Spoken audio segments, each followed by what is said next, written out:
Hello again, everybody. This is Pac-Man 1987.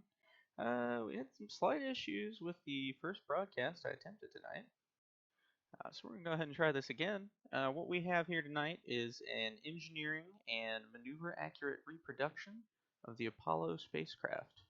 Now, what is an engineering and maneuver accurate reproduction of the Apollo spacecraft, you might ask? And that's a very good question. Obviously, it doesn't look exactly like it. I do have a picture here of the Saturn V launch vehicle.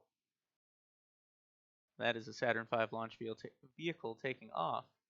Obviously, this does not look exactly the same, and I'm not trying to make it look exactly the same. What we are trying to do here is match the engineering characteristics of the vehicle and the maneuvers as closely as possible whenever Kerbal allows that. Not everything will work perfectly, but I'll go ahead and show you when that is the case. Um, there are obviously some key differences. This vehicle is 41.7 meters tall. And that is actually just a hair shy of the first stage of the Saturn V launch vehicle. The real Saturn V launch vehicle stood over 110 meters tall on the pad.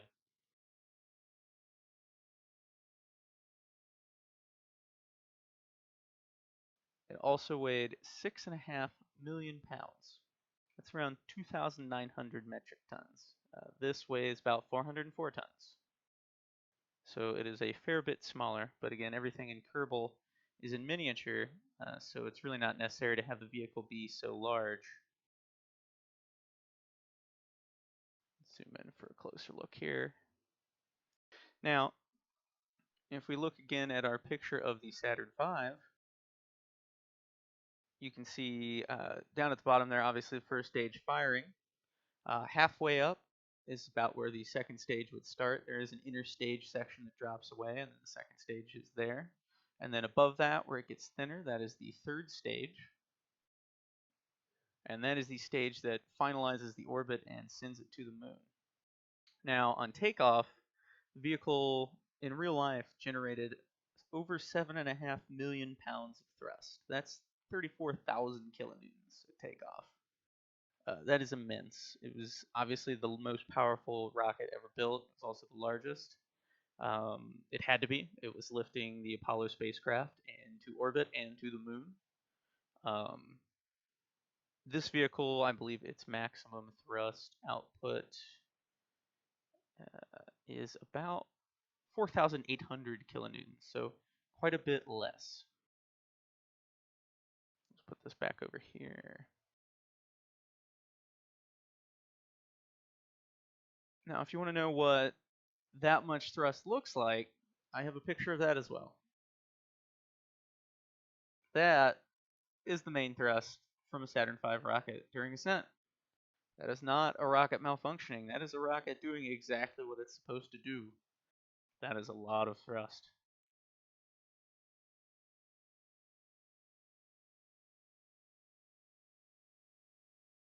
So, as far as the engineering is concerned, obviously the vehicle looks different, mostly for stability. The real rocket, um, really, there aren't parts big enough to allow this to look exactly like the real rocket and also fit this kind of scale. So I'm using these boosters that fall away as the first stage instead of an additional piece of rocket.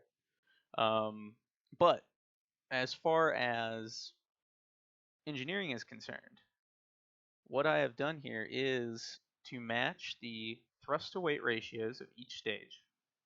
Each stage of this rocket on ascent has the same thrust to weight ratio as the real thing, except for the second stage, which is the center one here. I had to increase the thrust on it slightly, which we'll discuss in a minute why that was, but it has to do with Kerbal's atmosphere and the characteristics of it. It just would not work to have it be the same thrust to weight ratio.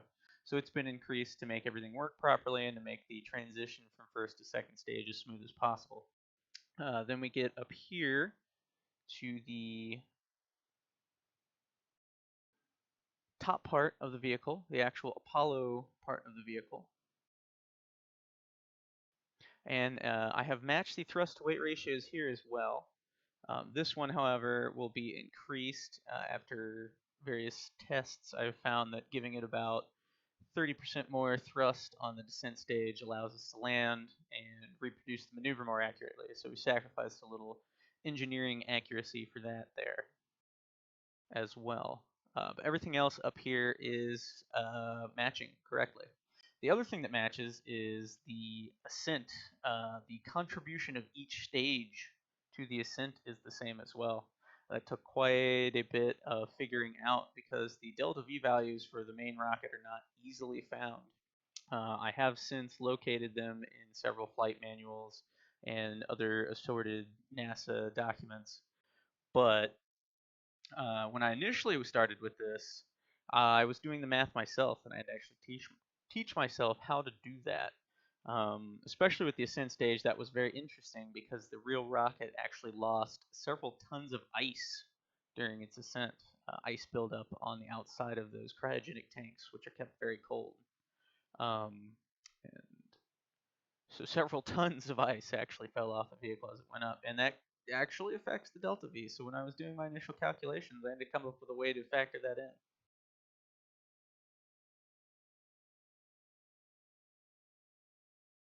So let's take this to the pad and start taking a look at it here before we launch it.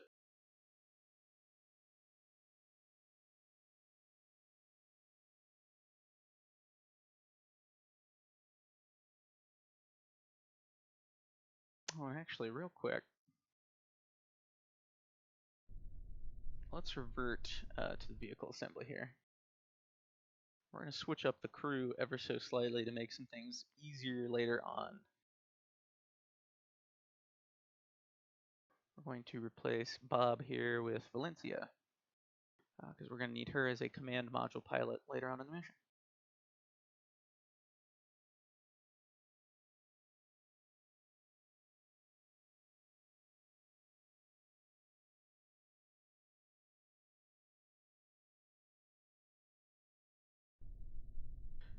Alright, back at the pad. So, you will notice visually, I am using a few mods. All of the parts are stock. I do, however, use a lot of visual mods as well as Flight Engineer and Precise Node, both of which are extremely useful for things like this. Precise Node really helps nail down some of the more complicated maneuvers that have very, very small margins of error.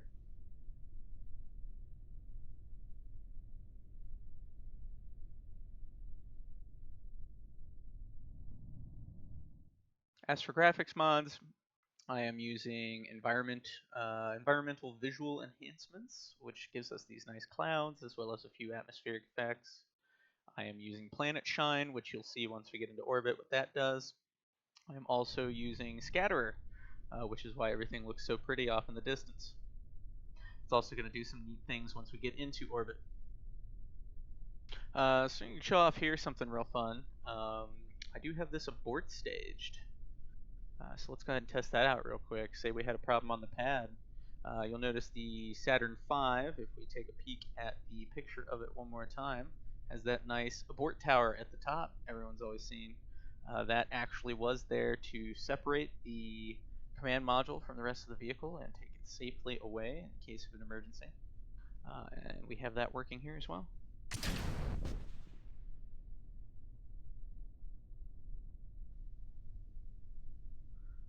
And wow, that might actually land. For a second I thought I was going to land it on the flagpole. That would have been funny. I always get a kick out of this. Somehow the way I designed this, it lands the command module right in the middle of the line of fire in case the rocket was still somehow going. So that's good. That's some quality Kerbal engineering right there.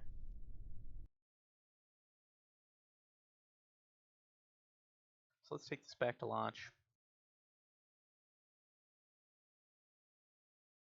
Now, as I said, engineering-wise, this vehicle matches the Saturn V as far as thrust-weight ratios and the contribution of each stage to the ascent to orbit. Actually, the first stage on the real vehicle only contributed about 41% of the climb to orbit. The second stage was about 51, and the third stage during the orbital insertion was only about 8%. And I've matched that as closely as possible here as well. Now the other thing we're trying to do is maneuvers. We want to do the maneuvers as similar as possible to what they really did in real life. Now for ascent, that gets tricky. There's a few things going in Kerbal that keep that from really working well, but I've managed to more or less get it right. As far as the problems that we run into, um, space, or rather the transition to space around Earth, is commonly represented as beginning about 100 kilometers above the surface, above sea level. On Kerbal, or on Kerbin rather, space begins at 70 kilometers. Now, the issue here is that Kerbin is much smaller than the Earth. Kerbin's only about 600 degrees equatorial radius, or 600,000 meters, 600 kilometers equatorial radius.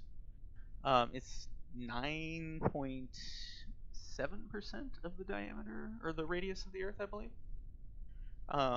But its atmosphere goes out to 70 kilometers.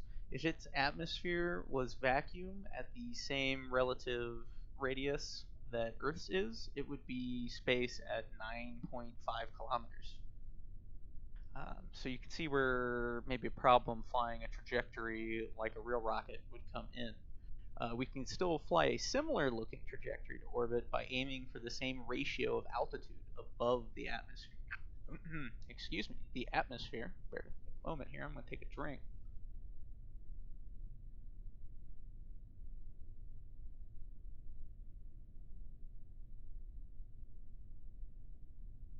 So we aim for the same ratio of altitude above the atmosphere. Now, for the real Apollo, its orbit was around 100 nautical miles parking orbit, or at least that was the planned orbit. It may or may not have always worked out exactly that way. But that's about 1.88 times further out than the quote-unquote beginning of space. So we're aiming for that as well, which in Kerbal is about 131-ish kilometers. What that'll result in is a similar curve to orbit, but in Kerbal, because of the planet being so much smaller and the atmosphere being so much relatively larger, the curve is squashed horizontally and stretched vertically. Around Earth, the curve would be comparatively squashed vertically and stretched horizontally, because around Earth you have to spend so much more time going horizontal and gaining speed in order to reach orbit compared to Kerbal.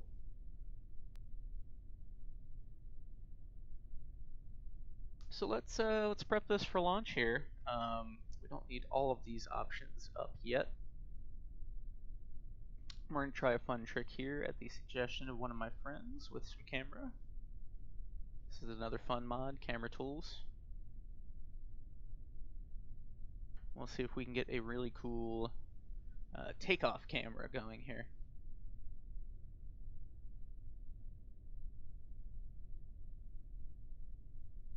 Okay. There we go. So we're going to prep the vehicle here. Begin the final countdown. 10, 9, main ignition sequence start. 6, 5, 4, 3, 2, 1. Liftoff. We have liftoff of the Apollo 11. Boldly going into space and adding K to everything possible. That looks fantastic.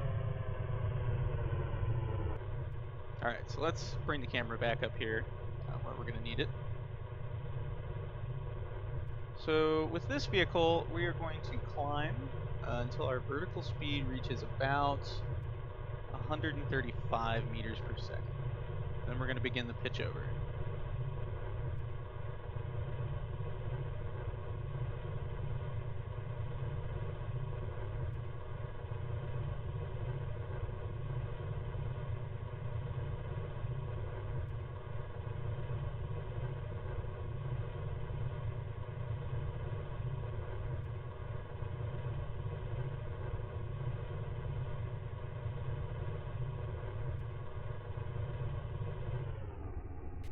throttle down here at about a third fuel remaining. This simulates the center engine cutoff on the main first stage. And we turn off our SAS and let it fly itself through the gravity turn.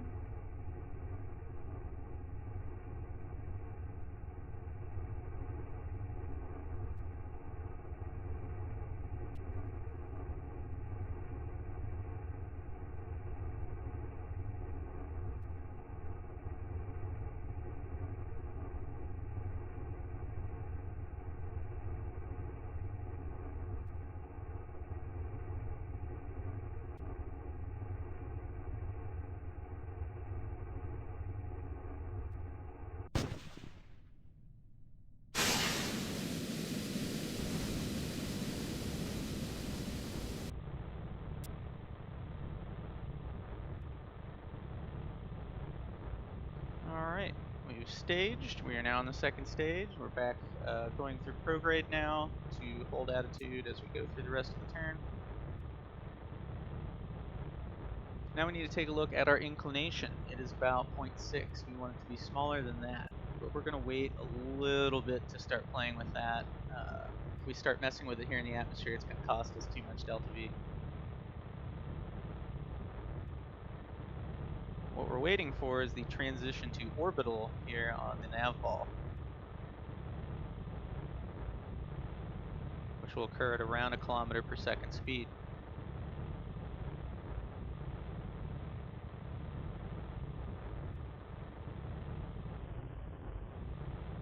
And somehow we're getting some atmospheric heating. Not really sure how. We're going to ditch the escape tower.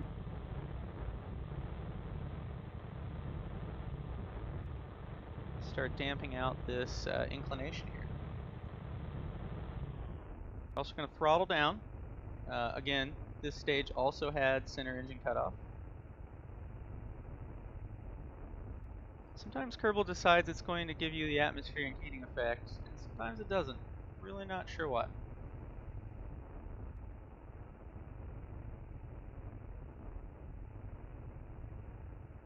I'm thinking we may have run into some kind of issue with the launch here, though. I'm really not certain why it is not gaining a lot more altitude at this point, but we're going to have to relaunch.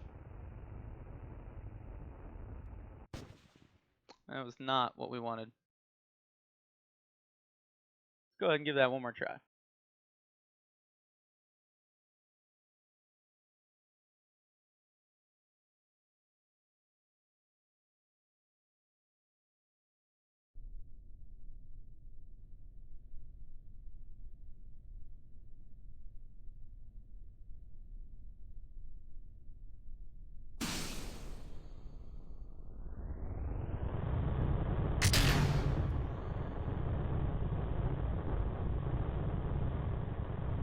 Really not 100% certain why that went bad there, but it does seem to happen every once in a while I've been testing it.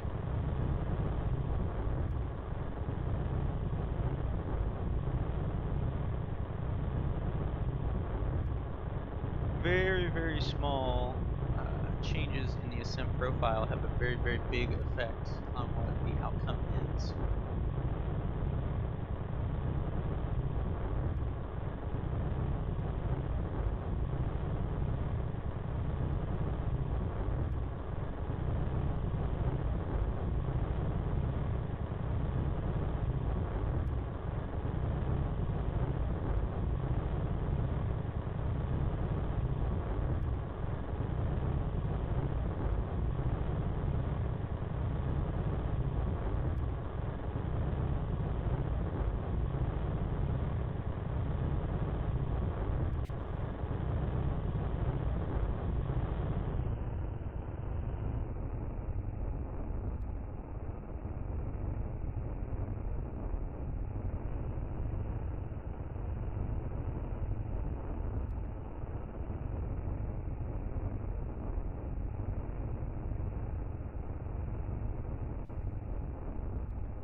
This is looking a little better.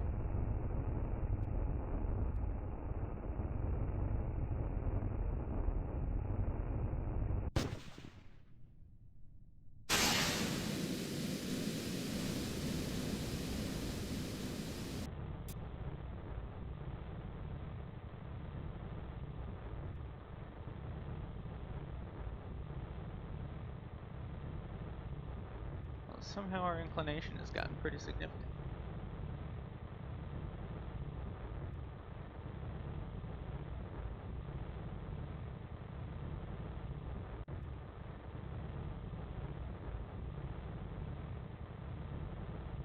Give that a little nudge.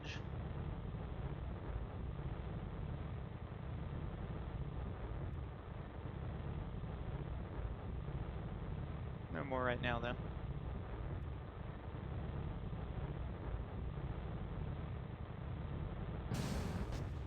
Much better looking.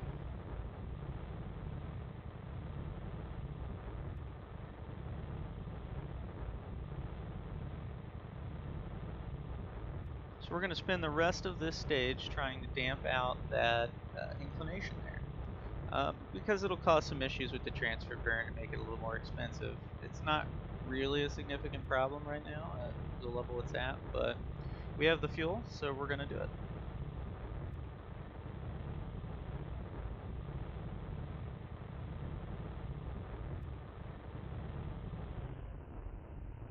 Again, we're going to throttle down.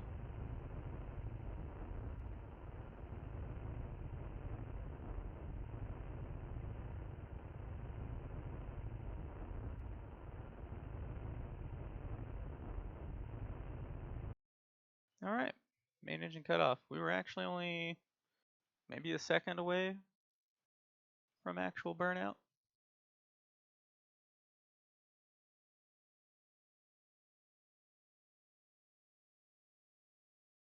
So we're going to separate.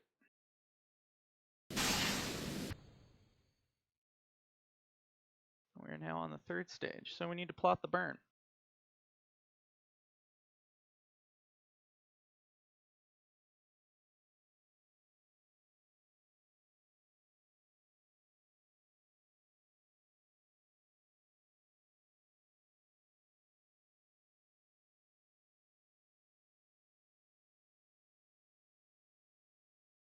That looks really good.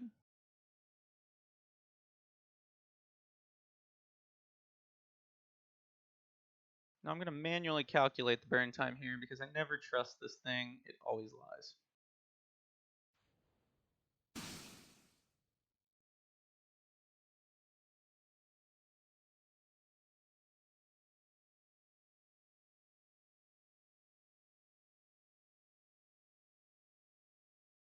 It's about a 40-second long burn, so we want to start it about 20 seconds before the node. We've got 4 minutes and 24 seconds until then.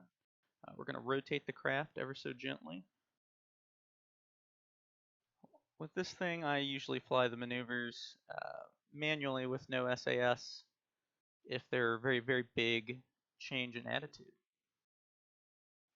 Since the vehicle, like the real vehicle, only uses RCS, that makes it very stable.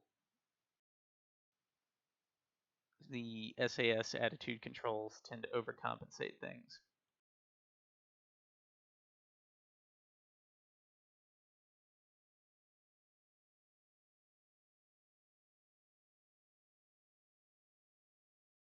Now, there's some differences here. The actual Saturn V burned all the way into its orbit. It burned from the ground until the engine cut off at the end of the circularization burn, which we obviously aren't doing here. Now, the reason for that is, again, Kerbal's crazy, enormous atmosphere, but there's a few other things going on that prevent that from really working here.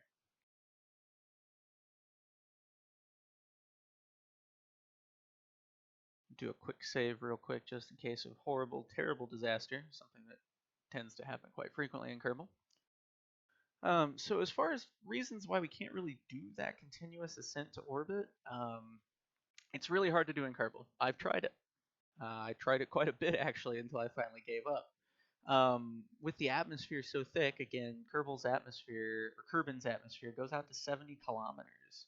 Earth's is technically considered space at 100 kilometers. So to scale, Kerbin's would need to stop at 9.5. Um, since you have to climb through so much atmosphere, by the time that you get there, you've built up so much speed already with all that vertical climbing that you really don't need as much to get horizontal speed and get into orbit.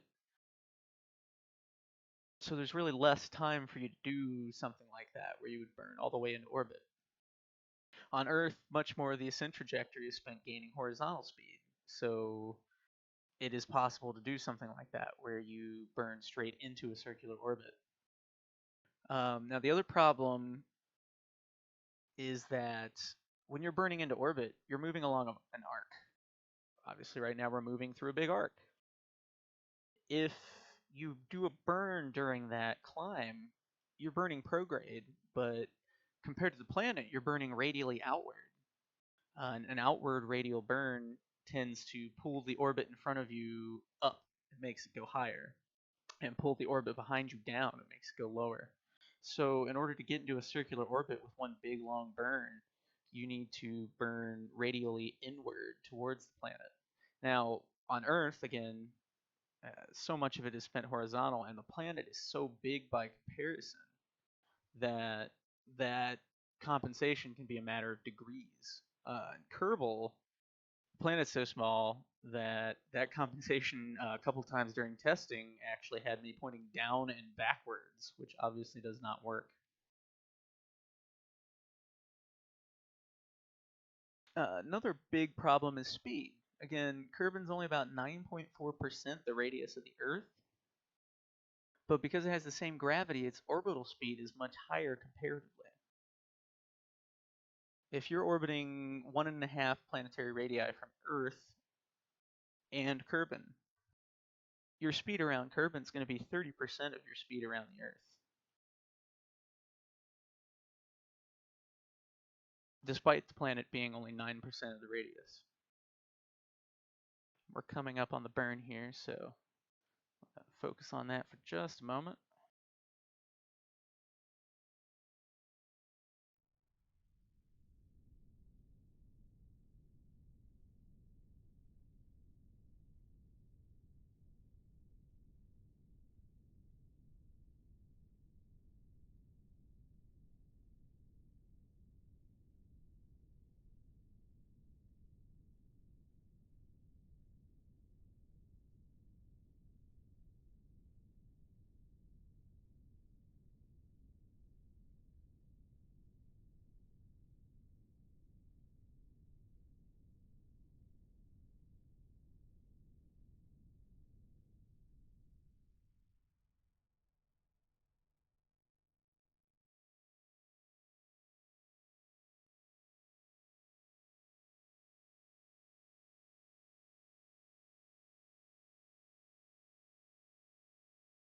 All right, let's take a look at our handiwork.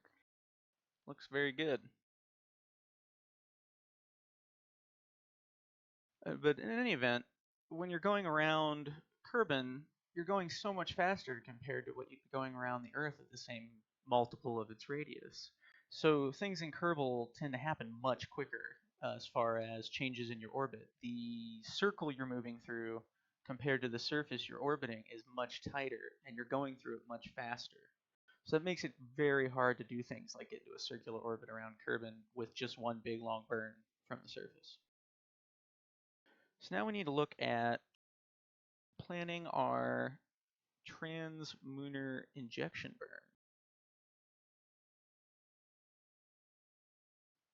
Now the real vehicle, the third stage, reignited for this burn. So it burned twice, once getting into orbit and once transferring to the moon. And they used what is called a free return trajectory, which we're going to try to accomplish here.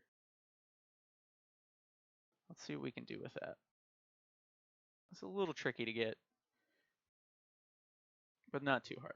It usually costs more than a traditional straight transfer to the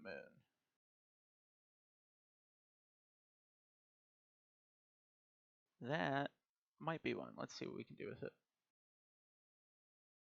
Like I said,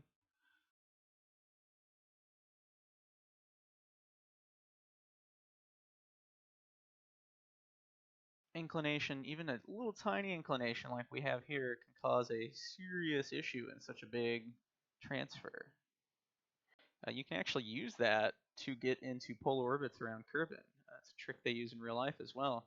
You sling something around the moon, on a slightly inclined orbit, it magnifies the inclination significantly.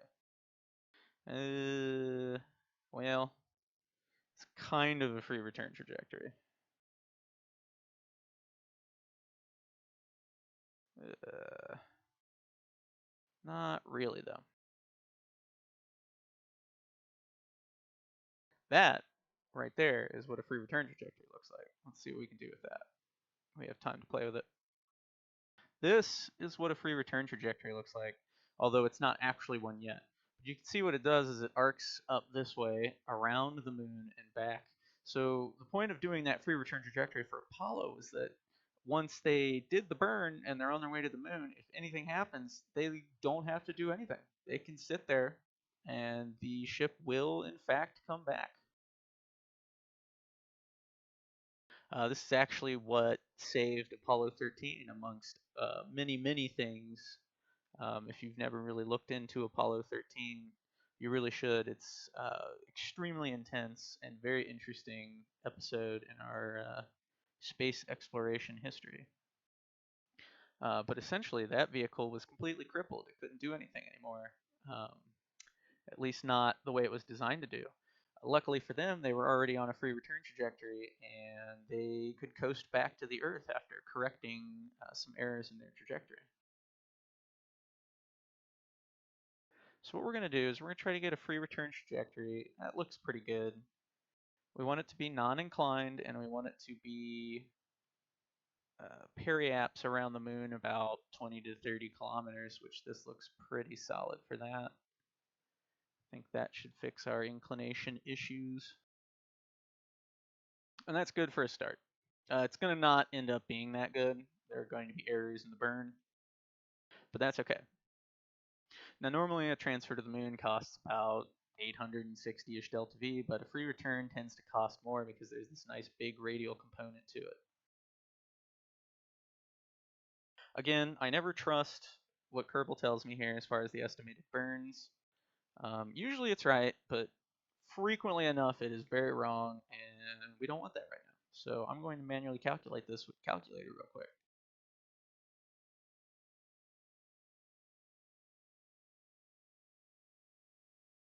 And it's really easy to calculate these. We look at the delta V of the burn, and we look at the acceleration of the vehicle. Um, Basically, we divide this by that number.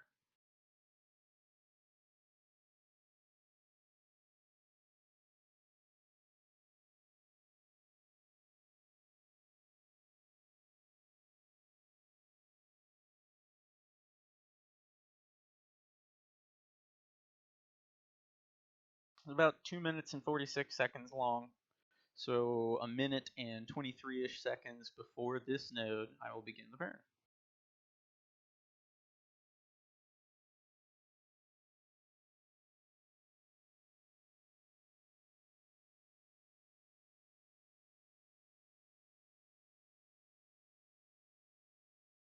Now this vehicle is pretty massive still, and it doesn't have a lot of attitude control, so this is going to be a very nice, gentle, little slow maneuver here.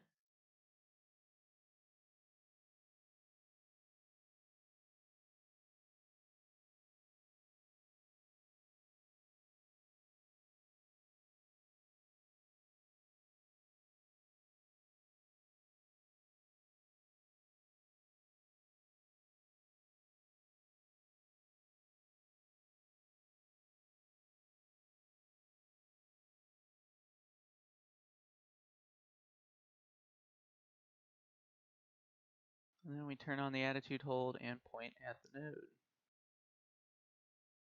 Alright, so we need to go about 20 minutes until the next node. I'm not waiting that long, so we're going to do a little time warping.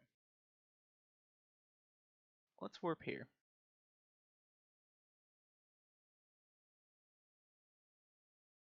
See that awesome effect from Scatterer there. Very, very cool graphic mod. You can also see the effects of planet shine right here along the side of the craft. It causes it to put a nice cast uh, onto the side of vehicles in orbit around a planet. In Kerbin's case, blue, obviously. It also gives us these little dots in the distance, kind of a little flare where another planet or object might be. It'll do that for vehicles too. It's a very cool mod.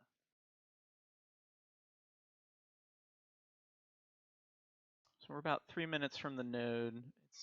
We're going to start the burn a minute and 23 seconds beforehand.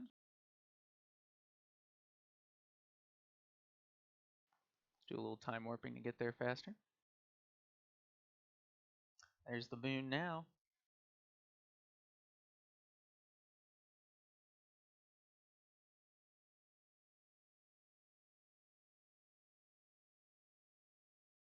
All right, a couple seconds left.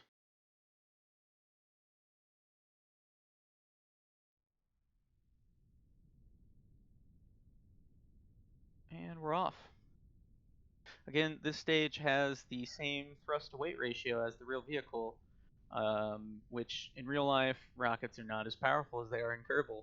Thankfully, in Kerbal, they are very powerful, and that makes a lot of our job easier when we are flying in Kerbal.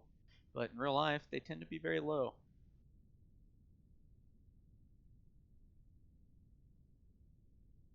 Right now, our thrust to weight ratio is a whopping 0.99. So we're not accelerating very quickly. But in space, that doesn't really matter. We don't have to fight the force of gravity, we just have to change our direction. Technically, we are fighting the force of gravity, but it's not quite so severe.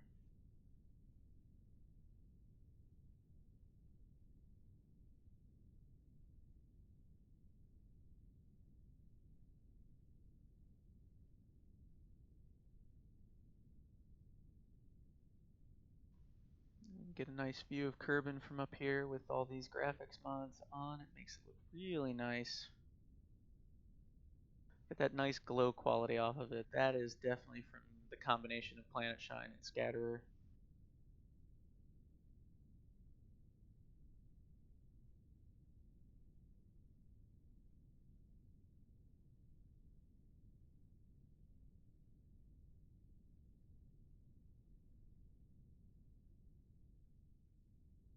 Somehow Kerbal has decided that we are going to highlight this.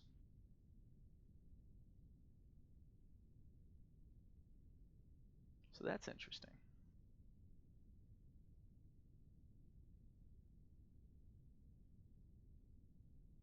We take a look at our orbit. Like I said, it is not going to be this nice, pretty, free return arc when we're done with this here. It's either going to be much bigger or crash into the planet, but that is what mid-course corrections are for. So we're going to go ahead and start throttling down here a bit for the end of this burn.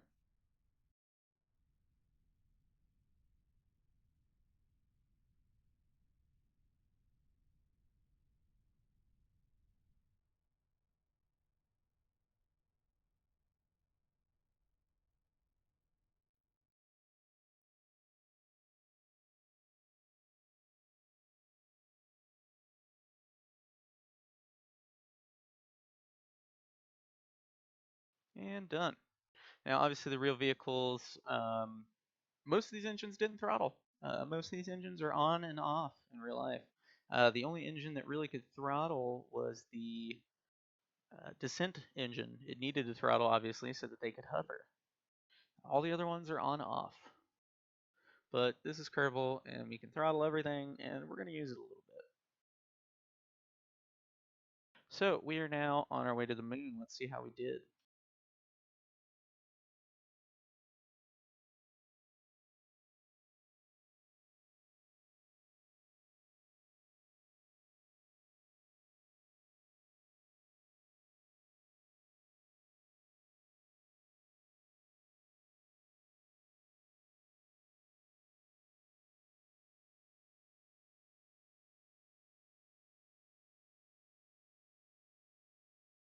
I'll go ahead and increase our volume in Kerbal a little bit too.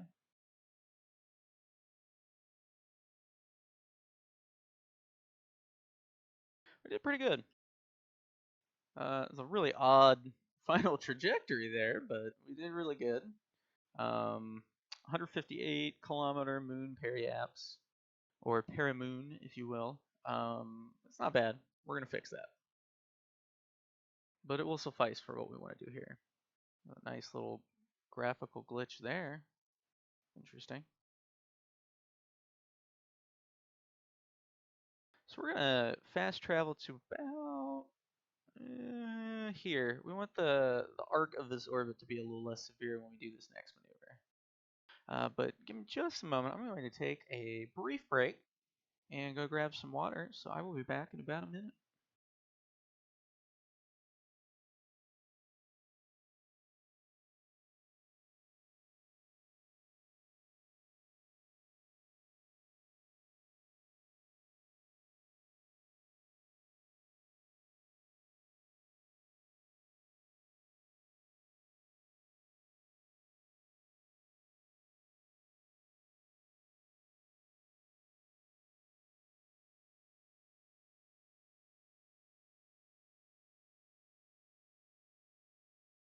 And I am back. I just realized I have my sound down. I don't have any music. I should get some music going here for Kerbal. Maybe not that much.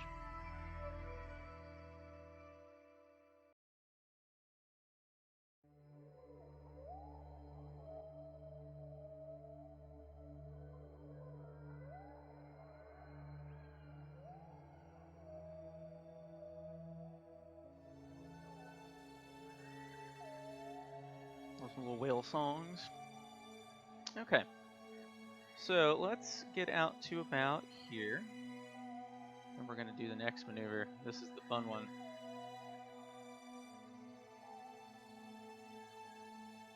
I always recommend quick saving. I did not do that there, which is foolish. But I always recommend quick saving before you do any kind of warp here maneuver, because the game likes to freak out and take you places you didn't want to go. Okay. So we're a little further from the planet now.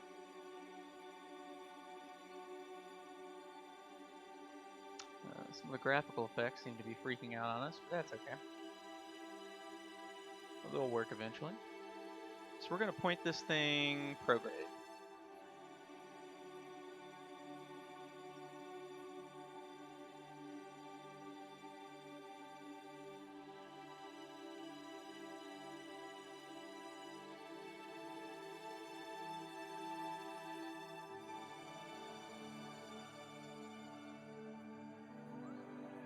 Let it point prograde. And then we're going to turn on stability assist because we don't want it to really go prograde the whole time. And then we're going to do a little trick here to stabilize it. A little pulse of time warp makes it nice and stable. So let's get ready to separate here. Obviously, on the real vehicle, the lunar module was contained within the top of the S4B stage. That's the third stage. And after they got it going to the moon, it was time to get that module out. So we're going to go ahead and do just that. And there goes our fairings.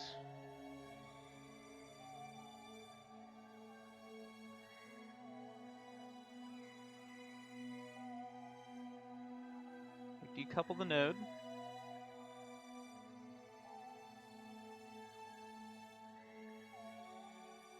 Give a little pulse of RCS. We don't want to separate too quickly. Set that as the target.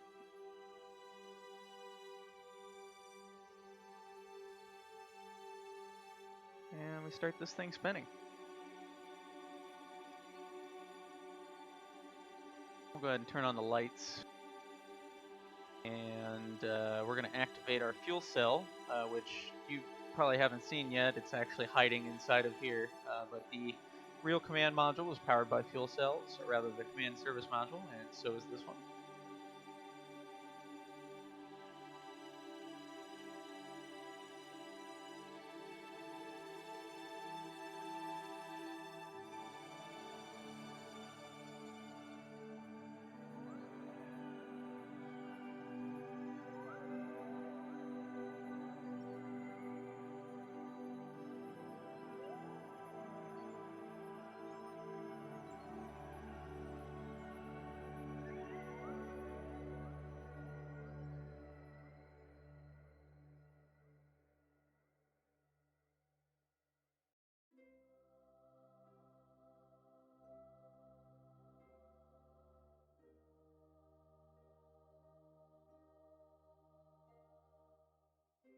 That was a very, very nice smooth docking there.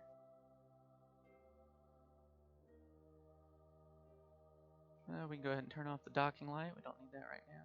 Ooh, it looks really good though. Alright, so we have done the transposition maneuver and attached ourselves to the lunar module. What happened to our nice pretty sun flare? Oh well. Now we need to separate from this vehicle and take the lunar module with us. We're going to do two things here. We're going to decouple. We're going to use some RCS to start moving away from it. Not very much, mind you.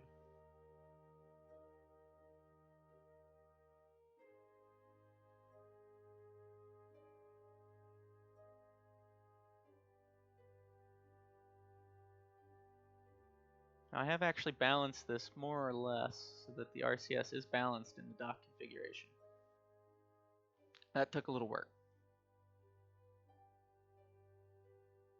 Now in real life here, they did an evasive maneuver of about 20 feet per second velocity change to essentially start moving away from this third stage. You'll see why in a minute. We're going to do it too. And this did two things actually in real life. It A, lets you move away from it, and B, it lets you check if the surface propulsion system engine was working properly. Again, at this point you are on a free return trajectory. So if you do nothing, you will in fact go back to Earth in real life at this point in the mission.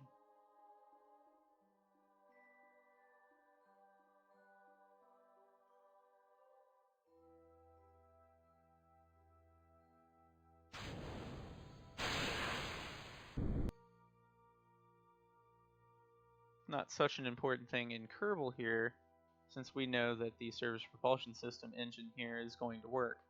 But in real life, you want to test that, because if it doesn't work, you're on a free return trajectory. You can just wait and come back.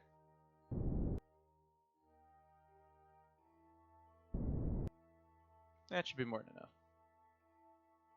So, why are we trying to avoid this thing? Well, in real life, the third stage can be remotely controlled. And they actually did have it do something after this separation. Obviously, you don't want it flying with you to the moon. It's a big, giant, heavy object that can crash into you. So you need it to go somewhere else. Now, in Apollo 11, which is what we're trying to reproduce here, it was sent around the trailing edge of the moon and off out of the Earth-Moon system. On later Apollo missions, they actually crashed them into the moon on purpose. Apollo 13's transfer stage actually crashed into the moon. And the point of that was that they had left seismic experiments on the moon with various probes and with the other Apollos that came before them. So they were crashing them into the moon so that they could measure the seismic impact with their sensors. And actually use that to take readings of the interior of the moon. For the purposes of this, we are going to rotate kind of halfway between prograde and radial. And just start burning. Now in real life, like I said, the third stage only burned twice. So how did they get any propulsion out of it? Well, they dumped fuel. They actually dumped the remaining fuel out of the engine. And I mean, it was being dumped through the high pressure systems there, and it was being dumped out of the engine bell. It did generate just enough thrust to alter its orbit.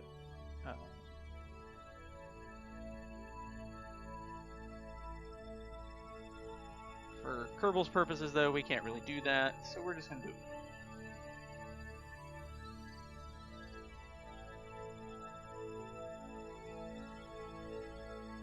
I think that is more than sufficient.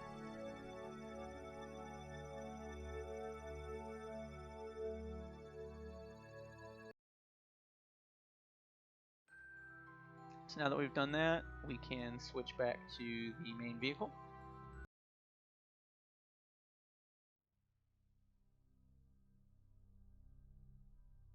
there's our nice sun flare from Scatterer. How nice that looks.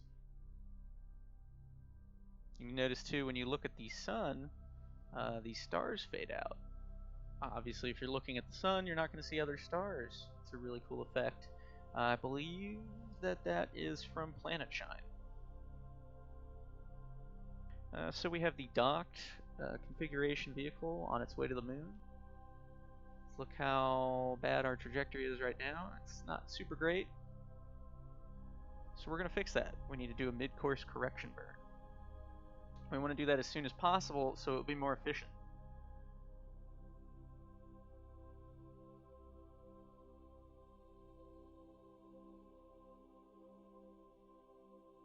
And we want to set our periaps around the moon to be about 15 kilometers.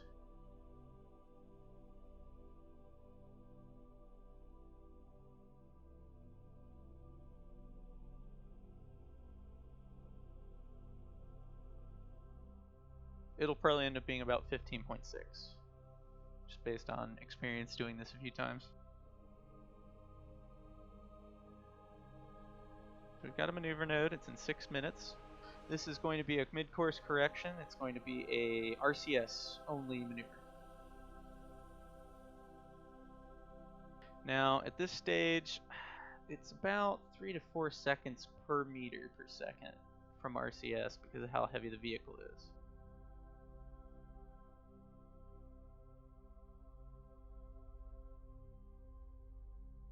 Again, major changes in attitude we're going to do without SAS and just let the vehicle gently spin. It's more stable and easier to maintain control. If I had the SAS point at this node, it would overshoot by like 50 degrees and then spin back and waste a whole bunch of extra fuel sitting there teeter-tottering back and forth. And we don't really want that.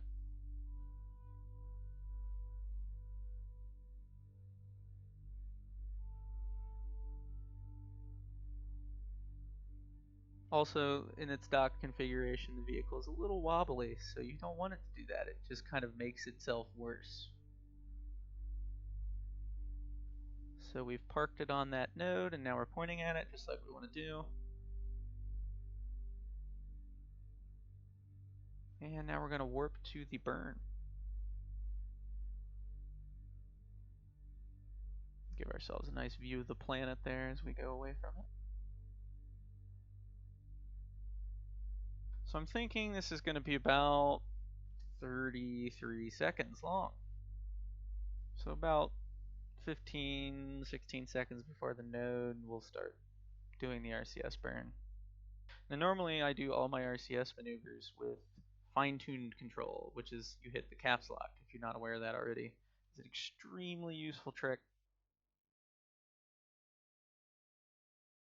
But for this we're going to use full power.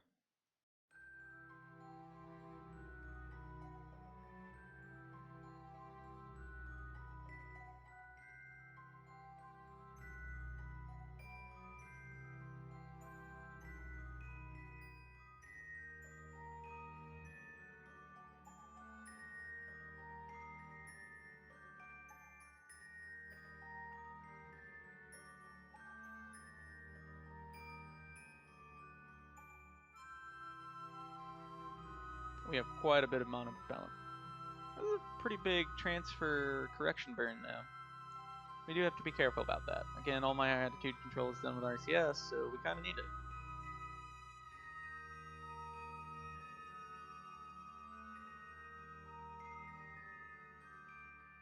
That looks pretty good. We're going to fix that when we get there. Just a little bit. We can actually fix it now.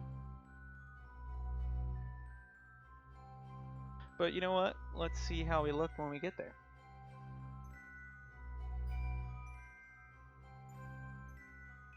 So let's start moving away.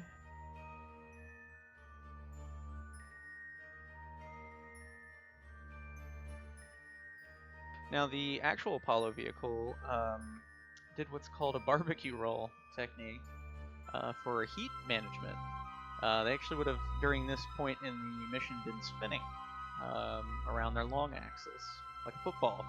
And that does two things in space. One, it actually stabilizes you. If you spin an object in space, it actually behaves like a football. It stabilizes its trajectory.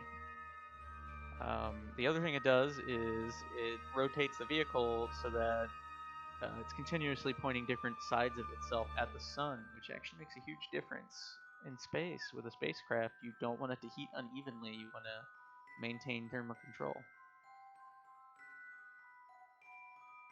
So I think we can speed up just a hair here.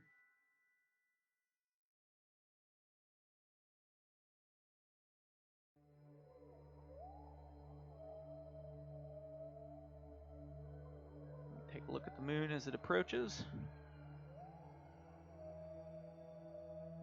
And you can see that the transfer stage is already well on its way over there and is flying past the moon at the moment. And will now be exiting the Kerbin system.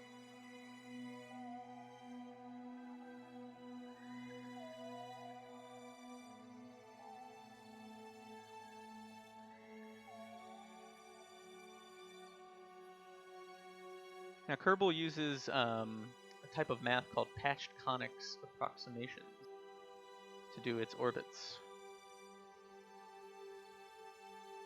So things have a sphere of influence, quote unquote, where you transition from being affected solely by the object you were orbiting and transition to being affected solely by the object you're now orbiting. That's not 100% accurate, obviously, but it is very close. I've done a lot of work learning a lot of the math behind some of these maneuvers and the engineering.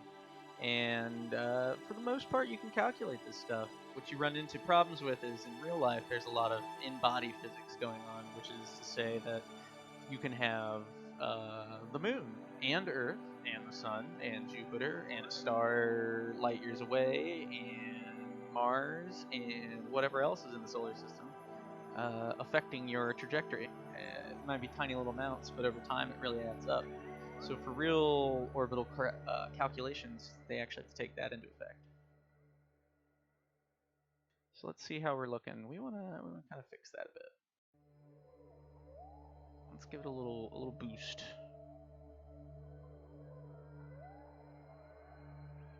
I have found good results at about 15.6 kilometers final orbit. We'll shoot for about that. That should be good.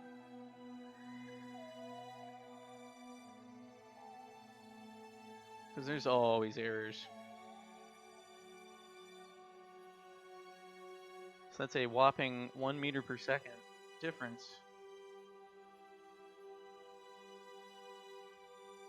Let's get correcting. Actually, don't have very long till that burn.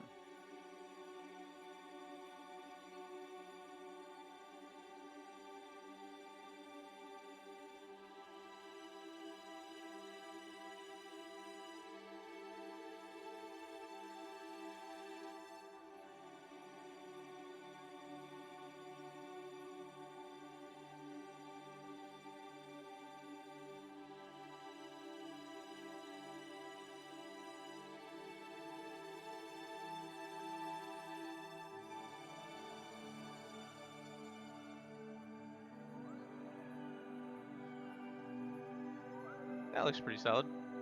So now we need a lunar orbit insertion burn. Now, I actually have a picture for this as well. Take a look here.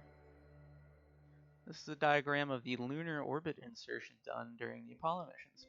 Now they actually did a capture burn that put them in a high elliptical orbit, as you can see over there on the left. This is exaggerated. The actual orbit was, I believe, somewhere in the vicinity of 60 by 170 nautical miles. They were using nautical miles and feet at the time because this was all test pilots and because it was NASA in the 60s. So they would do this burn, get captured in a highly eccentric orbit, and then do another burn after they went around one time to get into that nice circular orbit at the altitude they wanted to be at. So another fun thing they did was they actually parked the vehicle in a slightly eccentric orbit and took advantage of a phenomena around the moon that's really useful to essentially circularize the orbit without having to spend any fuel doing so by the time they did the rendezvous after the landing. And that is, again, like I said, in body physics. Well, the moon is kind of lumpy. It has mass that is distributed unevenly around its surface. There are areas of surface where there is more mass concentrated under them than others. And what this does is push and pull on an object in an uneven fashion. And if you know how to do it, you can calculate an orbit that will circularize itself at a certain time, which is what they did during the Apollo missions. I don't think it was super successful for Apollo 11, but I do know in later missions it was very successful. That's another thing. When they left the moon, they left the Lunar Excursion Module in orbit around the moon. However, it didn't stay there. It did crash into the surface. And that is, again, because of that varying mass across the surface. If you put something in orbit around the moon and you don't do anything to it, it will inevitably fall out of orbit because of that.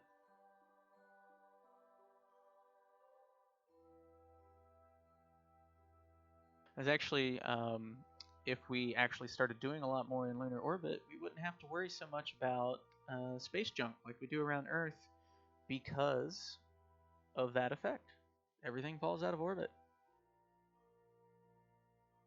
So we have a burn plotted here for our initial capture, and that is going to be 341.2 meters per second. So I'm going to do a little calculation here real quick on my handy calculator and see how long that burn should really be.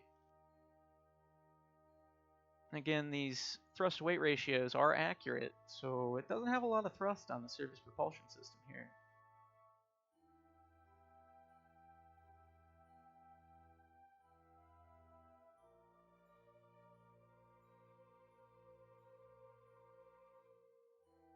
About 3 minutes and 38 seconds, or 2 minutes and 38 seconds rather, total burn time. So we want to start the burn a minute and 19 seconds before the node.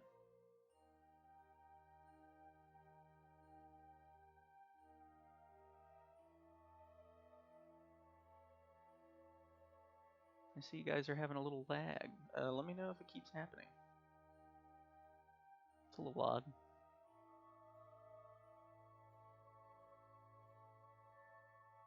So let's see, we're about an hour away from that. We're not going to wait for that. So we are going to do a little time warping here. But first, let's line ourselves up.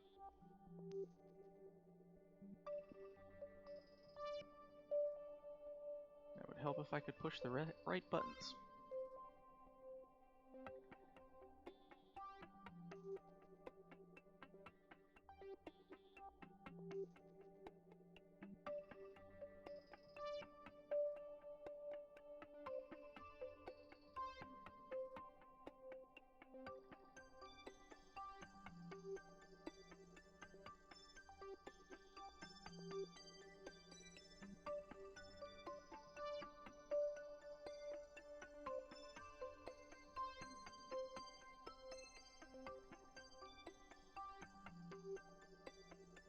Alright, so we're aligned on the burn.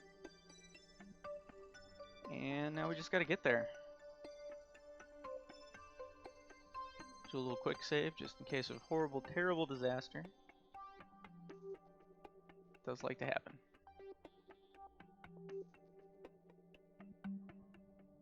So let's go to the moon.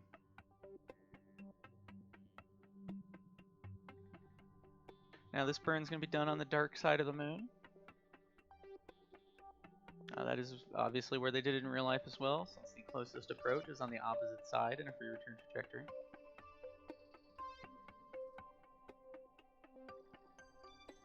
This was a very tense time for NASA on any of these missions because obviously on the other side of the moon you would lose communications as well. So they had to wait until the craft rounded the other side of the moon for them to find out the success or failure of the maneuver. Let me just check. Okay, good.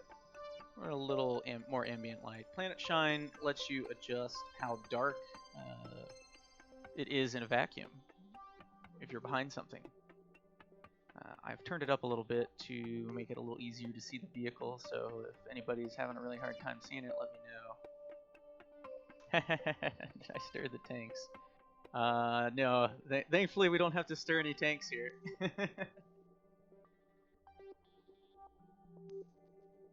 It's a fun thing with, well, not a fun thing, but a fun little bit of information with Apollo 13. It didn't really explode in the traditional sense of a big fiery explosion. It actually just heated up the tanks because of the electrical short, which caused the oxygen to expand rapidly. It actually blew out the hoses, I believe, connecting them to the rest of the system, which then filled the compartment it was in and blew the side panel off. So technically, it did explode. It wasn't a big fiery explosion like a lot of people think. It was really just a lot of gas buildup. Because obviously if you heat liquid oxygen up, it's going to expand quite a bit very quickly. The good thing in that situation is that it blew off the side panel and not the top, because the command module was on top of it, and that would have been very bad. We are coming up on our burn here now.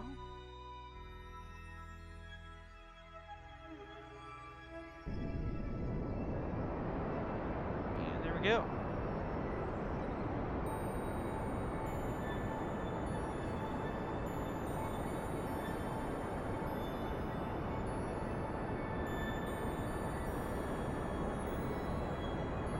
Bump up the ambient light here real quick just to show you this nice little canyon coming up here. I've gotten very well acquainted with this canyon because every time I do this I find myself flying over it.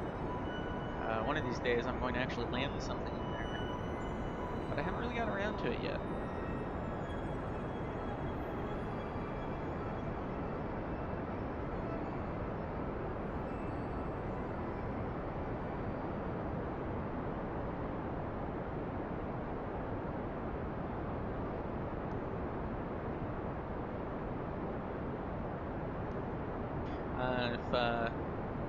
Continuing talking about Apollo 13, if you haven't ever done it, look up on YouTube the flight director's loop recordings. They're all on there, and they're very, very, very interesting to listen to. They start a few minutes before the accident and continue all the way through to the intermission if you listen to them all. And it definitely gets intense. It's not quite like the movie. Honestly, though, it's really way more intense in a few places when you know a little more about what was going on.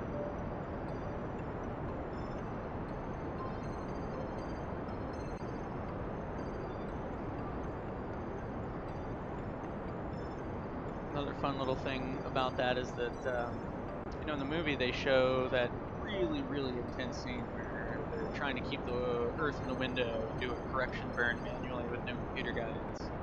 It's flying all over the place wildly. Everybody's freaking out. It's really, in real life, it was not quite like that. If you've ever listened to it, it doesn't actually sound like that at all. Almost seems routine, but what they were doing was so intense. It's just how professional they were doing it, because they really were trying to guide a spacecraft with no computer. It's not an easy thing to do at all.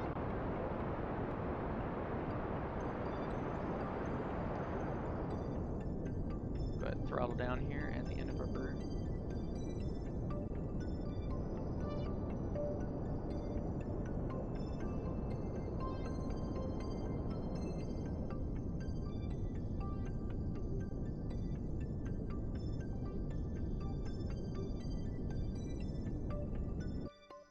Alright. Engine cut off. Let's take a look at our handiwork. Looks really good. Really good. So, I already can tell you where we're going to land, and it is right there, more or less. How successful we're going to be, that's going to be interesting. When we get to that point here, I'll tell you what I've done with this in order to target it. I'm hoping that I've done this enough times now, practicing, that I can pretty easily get us there. But, like I said, we have to go around one orbit. Let's plot that burn real quick, and then we'll take a nice scenic trip around the moon here.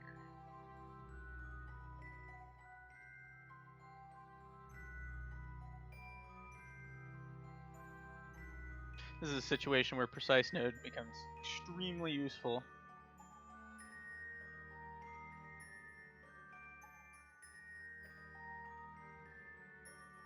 Because it lets you fine-tune the nodes,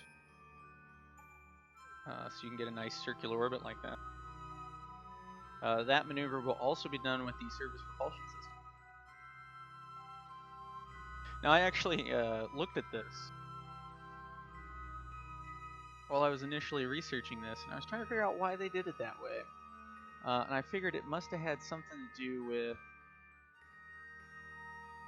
some kind of efficiency thing. I thought maybe it could be the Oberth effect. You do a big long burn like that, and you split it up into smaller burns, you take more advantage of the Oberth effect. But I did the math on that and found that it comes out to exactly the same delta V, like literally exactly the same number if I calculate how much it costs to do just one burn versus the two. And I think that it was probably a timing thing. They were using the characteristics of the orbit to time the rest of the mission appropriately.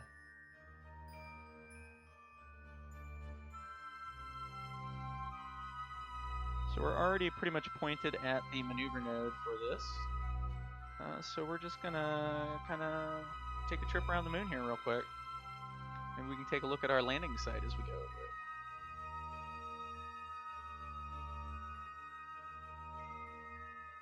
It does give you a good view of the moon up here, so you can try to pick out a good landing spot.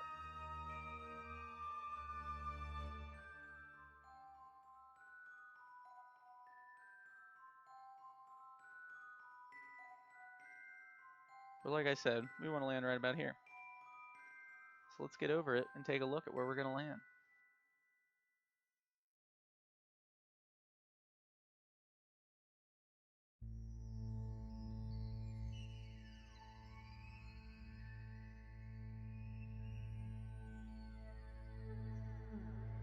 Looks really nice with scatterer and planet shine, doesn't it? I believe that's it coming up now. Yes. Okay, so we're actually over where we're going to land later.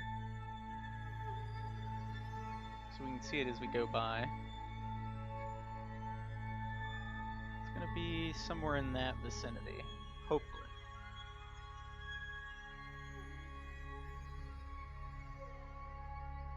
Ooh, and I think we've got a really good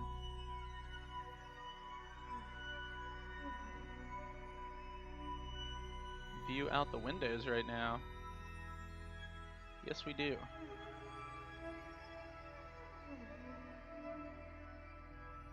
That looks cool. I actually have a 6-axis 3D mouse that I use for 3D modeling, and it works in this game as a camera controller, so I can do things like peek out the windows.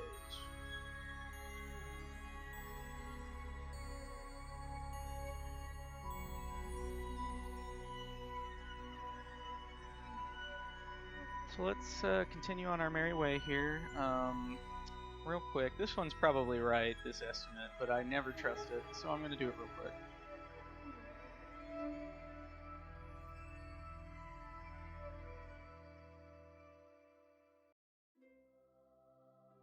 About a 7-second long burn, so we want to do it at about 3-4 seconds, probably 4.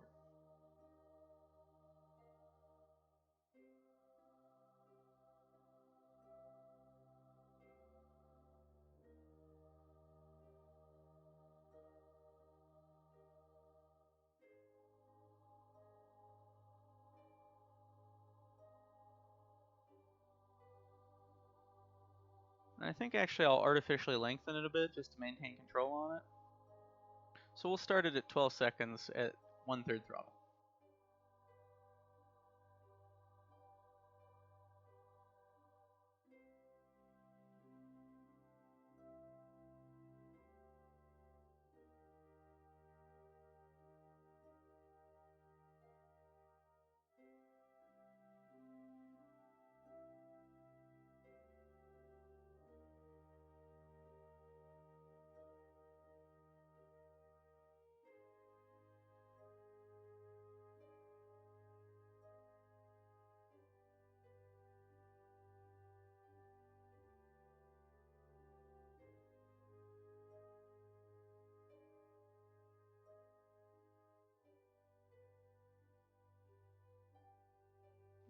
Get a little closer.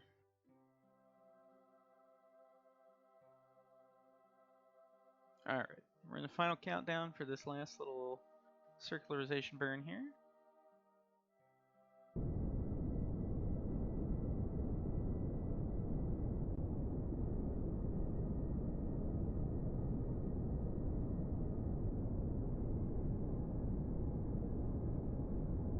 Gives us a little more fine control over that.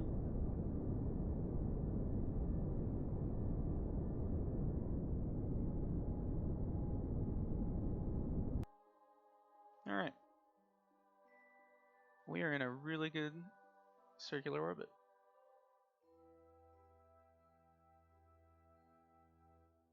Yeah, scatter is fantastic.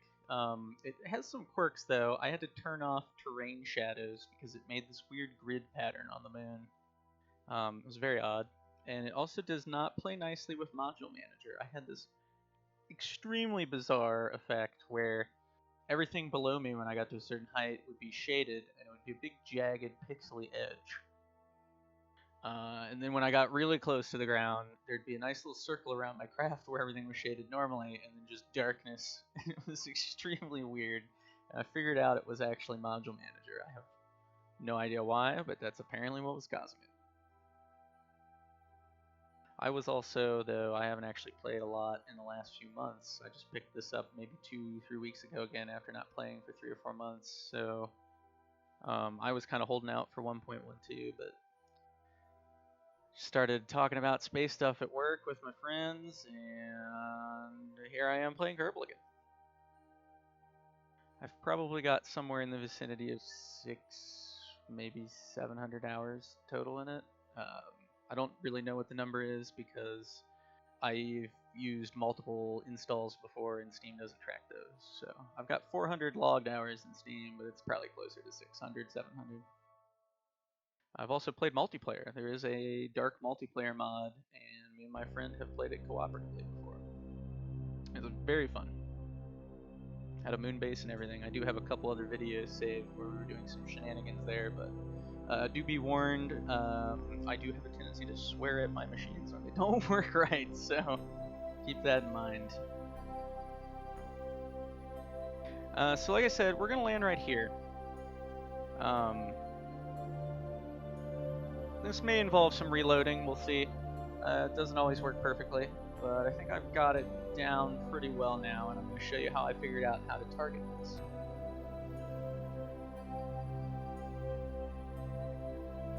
Now, again, I'm trying to accurately reproduce the maneuvers they did, so we're going to do this descent the same way. Now, normally in Kerbal, if I'm doing a descent, I would start the descent burn where we're actually braking and going to the surface halfway before the node. Like I would any burn. And it's really efficient because you're already kind of pointing down because you're coming down the arc of your orbit compared to the surface. However, in real life, they did not do that. They did a burn called a descent orbit initiation burn to lower their orbit to 50,000 feet. And at that low point, they started the burn. So they started the burn at the lowest point in the orbit. And I have found that that is really tricky. Again, it's a problem of scale. You're going around a much smaller object, and you're going around it comparatively faster than you would be in real life because the gravity is the same, even though the object is so much smaller.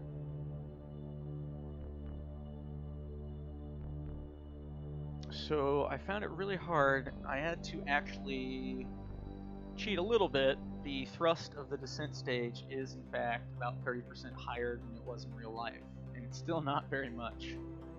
But let's get around to the light side of the planet here and do some maneuvering.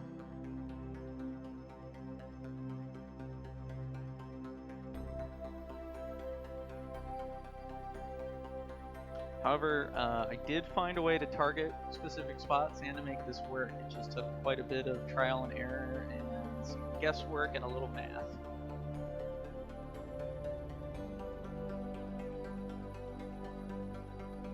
So we want to do separation soonish, but not too soon. Probably somewhere right about here. Maybe over here.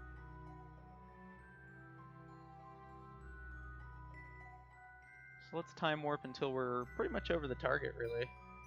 Then once we go past it, we'll do the separation. Oh, that looks fantastic. Just look at that. So good. Note that Planet Shine works here too. There's a little bit of a light cast off the surface of the moon. Just get that nice little backlight there on the back side of the craft. That looks really fantastic. Alright, I think we're probably at a good spot here to separate and begin planning for the descent. Go a little further around.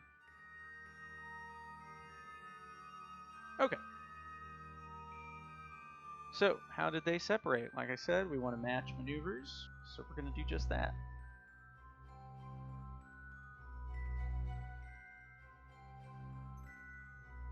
Now I have a diagram here, actually. This kind of shows off how they did the separation. They were pointing away from the moon, and they separated with the limb moving away from the command module, outward away from the moon. And what this does is it puts it in a slightly higher orbit, so it will go up and then start falling behind.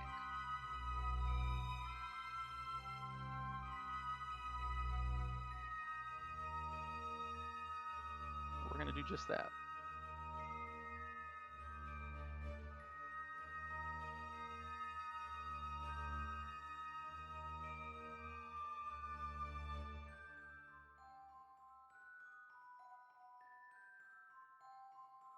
So we got to transfer some crew.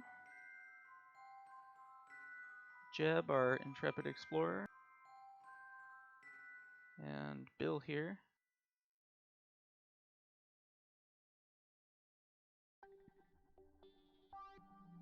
I switch to control from here.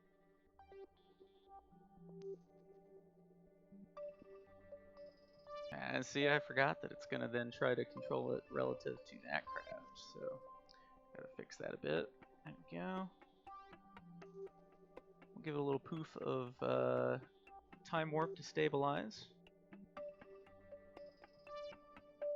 And we're gonna separate.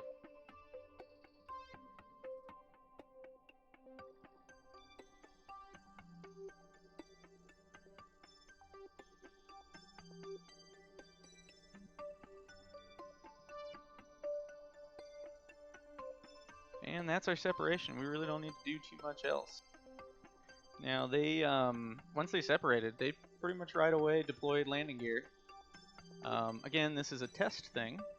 You want to deploy your landing gear right away when you're still close to the command module, because if the landing gear won't deploy, you're obviously not going to land. And if you're still close to the command module, you can just fly right back over to it and redock and go from there with an abort. Luckily in Kerbal, we don't have to worry about that. It's always going to deploy, so we've got that going for us. We're also going to activate the descent propulsion system because the descent orbit initiation burn was done with that, again to test the engine. I'll give it another little poof here and move further away. We can go ahead and turn the RCS on this off.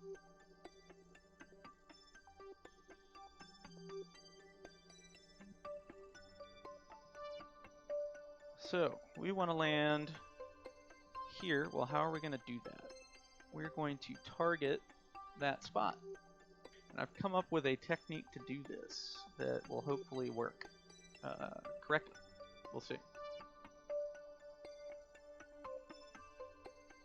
I'm going to start by making a maneuver node there on the opposite side of the planet. Now, if I had no idea where I was landing, if I had just picked a random spot, I would actually be using the periapse node here to kind of feel out the altitude of the terrain, because you can totally do that. You can put it down there, and you can see at what altitude that node is sitting for the terrain. It's not 100% accurate, but you can use it to get an idea of the altitude of the terrain you're trying to land in.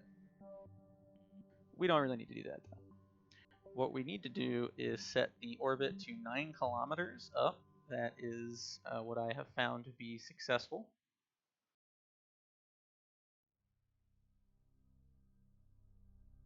Again, this is where precise node becomes an extremely useful mod. So I'm at 9 kilometers. I don't really like where I'm at though. That looks a little better. That's kind of where I want to target. I want to hit that because I know that that's a nice big kind of valley. And it's fairly flat, so it's a good spot to land in. So now I have worked out through trial and error that we want to now move this periapse backwards through the orbit. And we want to do that by giving it, one moment. There we go. I'm going to do that by giving it minus 2.3 radial.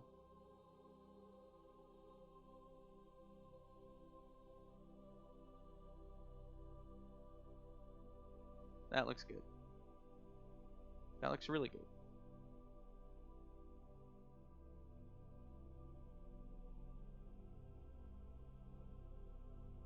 Now I'm going to do a named quick save here because, like I said, this is really hard. Targeting this spot, it's really hard.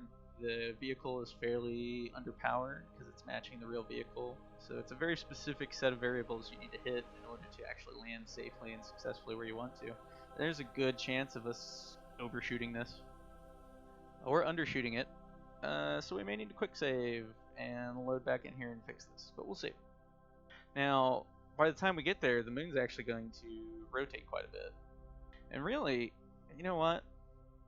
I'm going to do this a little differently too. I'm going to wait a little bit because we want the node to be on the opposite side, but let's get a little closer to where we're actually going to do the node because that'll make our targeting a little more accurate here, which would be good.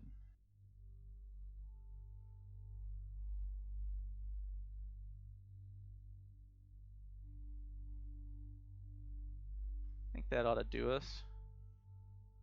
Yeah, it looks pretty good.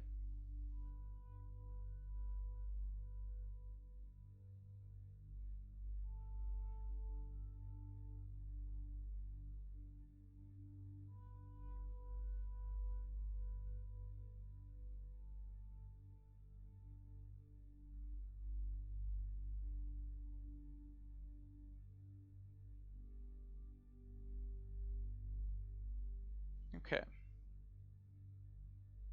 That looks good.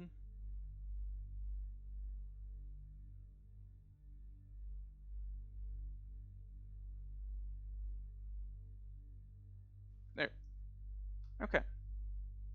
So let's see how we do. It's a whopping 5 meters per second.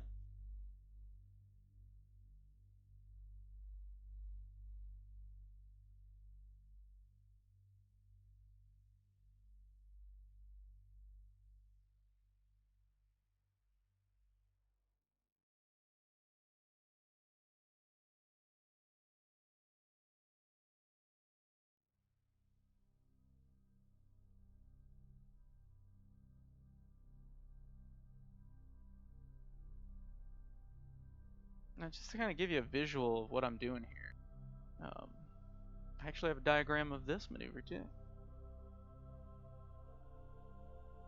Most of these diagrams I'm pulling up are coming out of press kits and internal memos and such.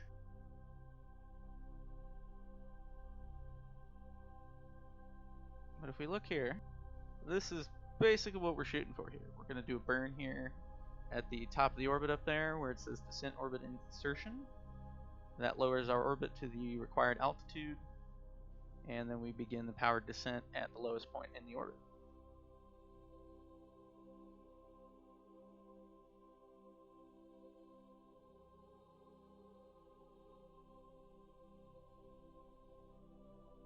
So we're about 8 minutes from the burn.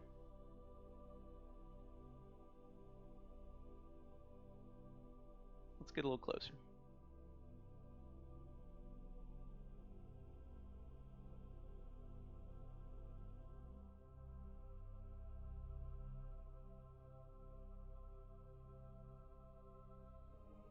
You can see the command module out there.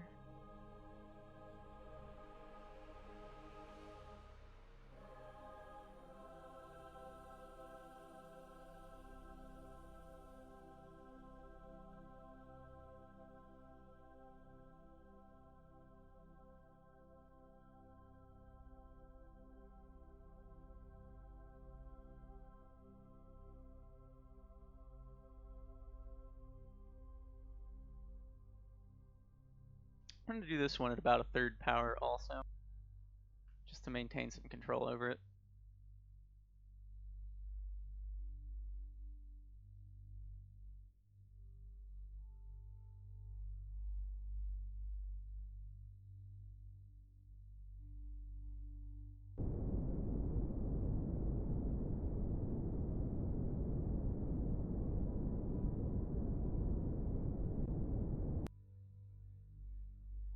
Alright.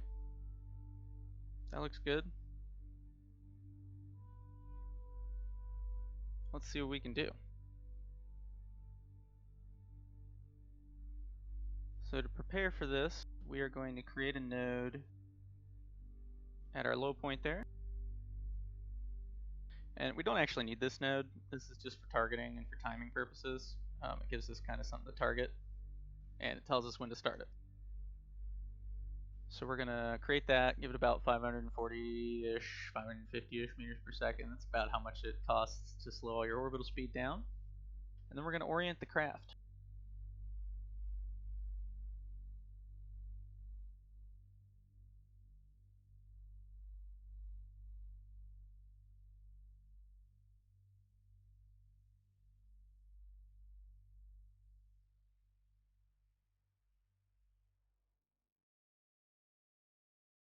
Now again, scale issues here.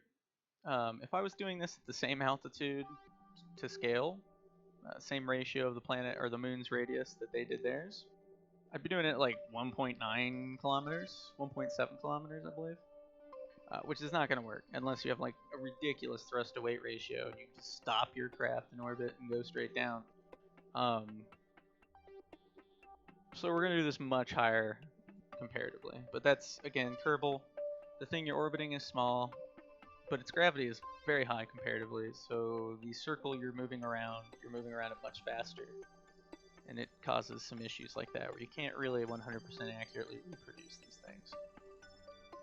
Now the one last thing we want to do here is we want to orient this so that we don't really have to do any extra work when we get there. So we're going to rotate the craft so that the windows are facing out because we're on the opposite side of the planet from this. And when we get there, our windows will be facing the ground, which is how they started the descent to the lunar surface. So let's get over there.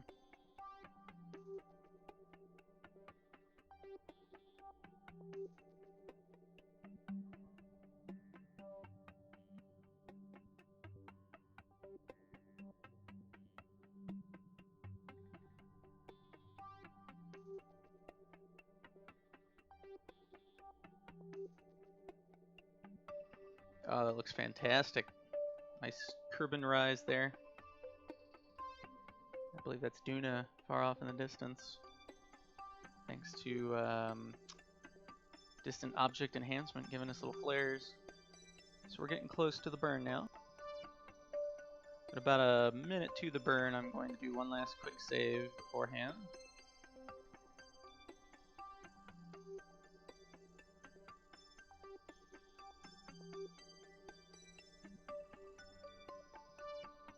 And we're going to get ready.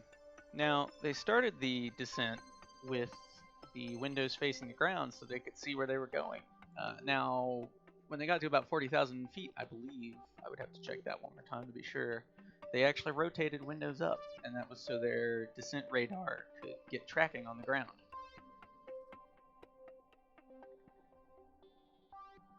I think I'm going to start this about 2 or 3 seconds early.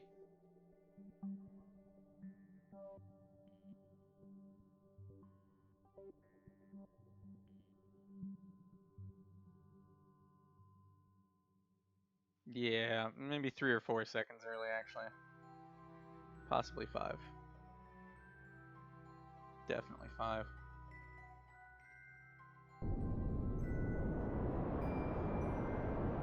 We'll see. I may be overshooting here, but that's why we have quick saves. Oh yeah, I'm totally gonna overshoot, but we'll see. I might overshoot to a good spot. We can actually get rid of this node here and set it to follow retrograde.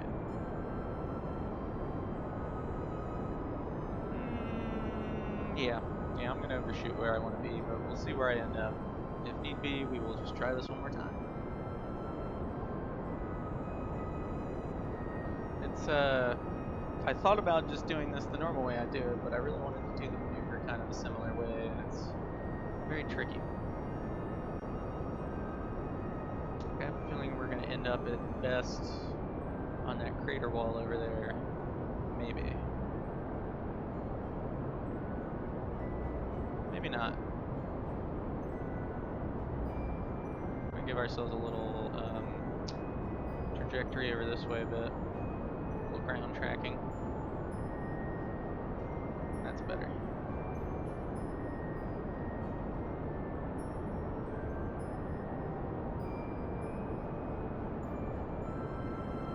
Yeah, I don't like where I'm going to end up. Well, we might end up right there.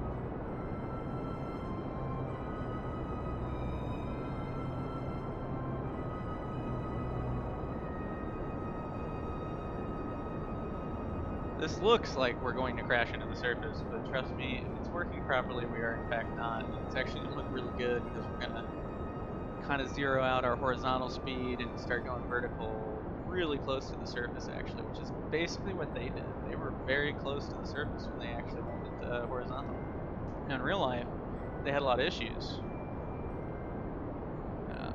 Neil Armstrong actually had to take manual control of the vehicle. Because they were having computer problems. Basically, they'd left a radar on that they shouldn't have left on. Although that was part of the mission plan, so that's why they did it. They didn't anticipate it was going to overload the computer with its inputs, and that was going to cause them some serious problems. So they started getting a whole bunch of error codes thrown by the computer, essentially telling them that it couldn't compute everything they were asking it to do.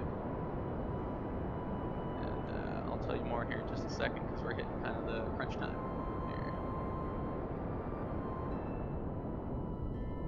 Throttle down.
And we have contact.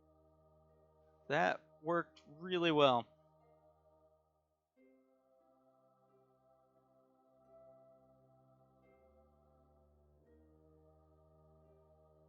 We have successfully landed on the moon. So we're going to do a few things here real quick. We've got to safe the vehicle. We're going to shut off the fuel flow to the descent stage. We don't need that anymore. And we're going to deploy our ladder here. Like I was saying, they ran into a lot of issues with that. They had the problems with the computer where it was throwing errors at them. So between it causing issues for the guidance computer, which it actually was still working, it was still flying, it was just giving them lots of error problems, or errors rather, because of the problem with that. The crew was distracted by all of this, and the guidance computer was having some issues flying the craft to the correct landing site, so they actually kind of overshot their landing for the Apollo 11 landing, and Neil Armstrong had to take direct control of the vehicle during the final bits of the ascent and actually fly around over the surface of the moon looking for a good spot to touch down. And it actually came down to, I believe, 25 seconds remaining, and they would have had to abort because they were reaching that cutoff point. It's not 25 seconds of fuel remaining, I do not believe. I believe it was 25 seconds of fuel remaining, and then it was either we are touching down in the next few seconds or we are leaving now, and they would have had to do an abort. So they cut it really close, but he actually manually flew the vehicle across the surface of the moon and put it where he wanted it to go. It was pretty intense. If you haven't listened to the recording of that, you should do that too. There's actually a really good website, which I could try to locate later. I haven't seen it in a while, and I don't know if it's still up, but it was actually a replay of the recording of the landing and showed you the attitude of the vehicle and who was talking and a bunch of other neat technical data. So we're on the moon. Let's go ahead and explore the moon real quick.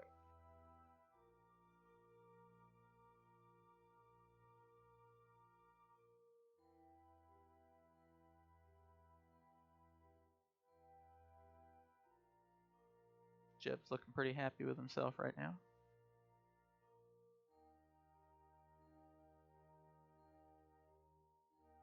Fun fact, rocks on the Kerbin moon do not have physics. They don't have any collision, so if we fly over there, which we're totally going to do in a second, we can fly right through that rock, because that's how rocks work, right? So we'll move kind of a little ways away from the vehicle here and plant our flag. That seems good.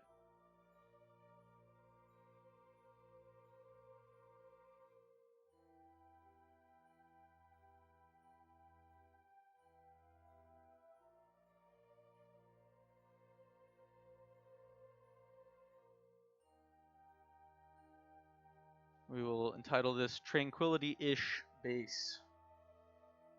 The Eagle has landed. Let's go ahead and get Bill out of here. And I'm going to show you something cool, which you probably noticed hanging off the side here this whole time.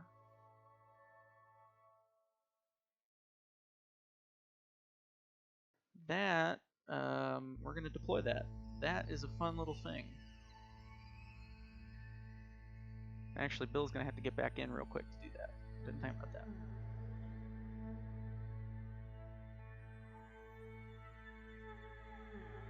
Alright, so what is this here, you might ask? This is the early Kapalo Scientific Experiments package. This is something fun I did just for the heck of it. A nice little deploy there. Works perfectly every time, unless you're on a slope, in which case crazy things happen. And what this is, I'm going to show you. Let's get Bill over there to deploy it properly. I added this for fun.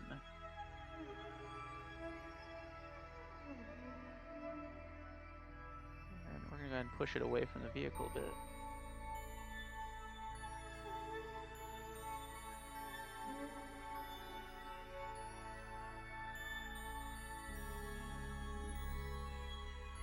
That looks pretty good. This is just a little scientific experiments package that we're going to leave here on the moon. Now, oh, we can't control that here because we're not a scientist. That's okay, though. Why did we do this, you ask? If you've ever seen pictures of the Apollo landings on the surface, you've probably seen... Let me pull it up here for you. This little guy. That is the seismic experiments package. It was part of the early Apollo scientific experiments package. There were a couple things they left on the moon, but if you've seen pictures of the surface of the moon with people on it, you've probably seen this. It's a little seismic experiment powered by solar panels and heated by a little radiothermoisotope generator for heat. They also put a retroreflector on the moon, which you can still use to target and bounce a laser beam off the surface of the moon at the landing site and detect it from Earth, but you need some special equipment. I actually did that on Big Bang Theory one time. I thought that was fun. But this little guy, this is that seismic experiment I mentioned way earlier here.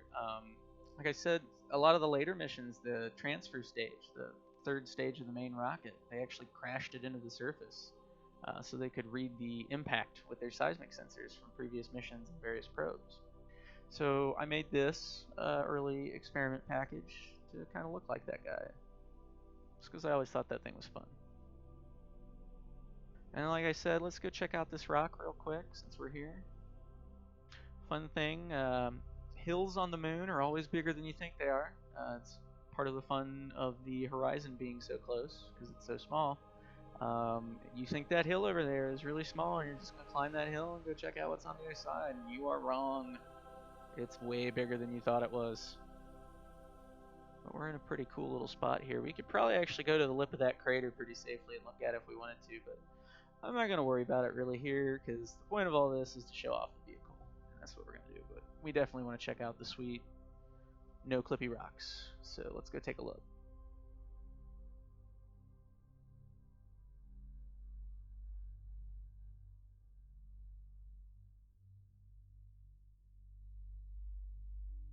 Oh yes, we're gonna definitely check out this rock by landing on it.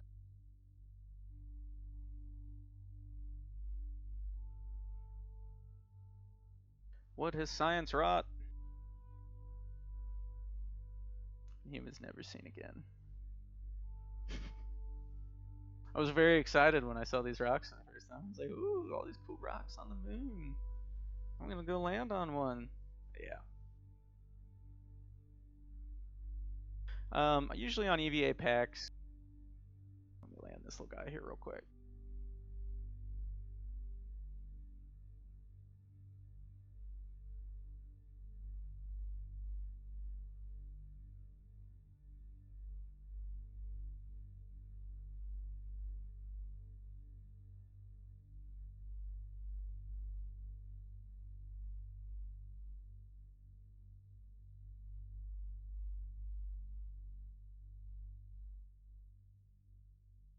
Usually on EVA packs, I don't go further than 1 kilometer from the vehicle from landing on the moon. Any further than that, you're going to end up walking part of the way back, and that's no fun. But we're not going to worry about that right now, because we're going back. We're about to get to the really hard part of this recreation, because again, we're trying to recreate maneuvers here, and we're about to find the hard one. You think landing's hard?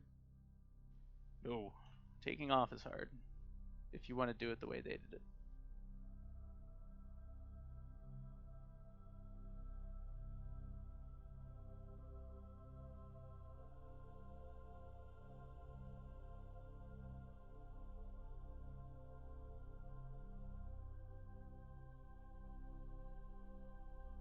Alright, so we're back in the vehicle. Do a real quick save. Another nice panoramic view of our landing area. This is a really good spot. So, we need to do a takeoff. We need to ascend to orbit and rendezvous with the vehicle, just like they did in the actual Apollo mission. Seems pretty straightforward, doesn't it? But it's actually not, because we're trying to do it the way they did it. Now, before I said, going up on Kerbin, it's really not possible to get a nice circular orbit if you burn all the way from the surface all the way to your circular orbit when you're going around Kerbin. And again, if you weren't here, that is because Kerbin's atmosphere is so much thicker comparatively than ours. It goes out way further compared to its radius, and it's much smaller, but it has the same gravity. So the compensation, you would have to compensate with an inward radial burn during your trip up. And the compensation would, honestly, the couple times I tried to do it, has you pointing backwards and down, which inevitably is bad. Now, around the moon, there's no atmosphere, so we can get away with it. But it's really hard, so we're going to see if I can do this or not. I mean, I am going to do this, but it might take a couple tries. Because it's a very hard maneuver. We'll see if all my practice worked out. So, what did they do? They did a couple of maneuvers. Let me see here. I believe I have an image for this as well.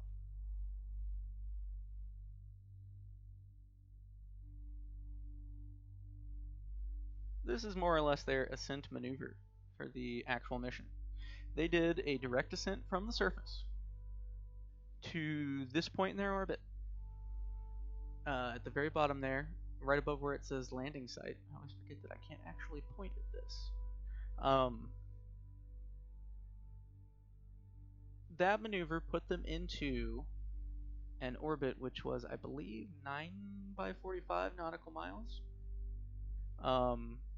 And that was it. They got to orbit already in an actual orbit. They did not have to coast and do a second burn in order to get into an orbit, like we so often do in Kerbal. They just went there and put themselves into this final orbit that they wanted to achieve.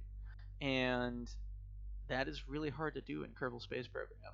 Even around the moon with no atmosphere to get in your way, it's still a very tricky thing because the tendency is to then make the orbit really, really huge. But we want a fairly low orbit. Now they then went around to their new apoapse at 45 nautical miles and did what's called a co-elliptic sequence initiation burn, I believe was the moniker for it. That was actually a timing thing. It set up phasing for the new orbit. And that would basically time when they rendezvoused. They then went around another half orbit and circularized that orbit, which was already fairly circular at that point. We're going to skip that concentric sequence initiation because we don't really need to do it in Kerbal. It's not necessary for us. That was more of a thing that you would do in real life when you have strange things like in-body physics going on. We're just going to do the circularization burn at the apoapse and then proceed from there. And if you look at the rest of this, after that, there's what's called a TPI maneuver, and that is the terminal phase initiation maneuver. That was the burn that actually rose them up to the command module and had them docking with it. And if we get into orbit successfully, that's going to work. But this is a very tricky ascent to get the same kind of orbit.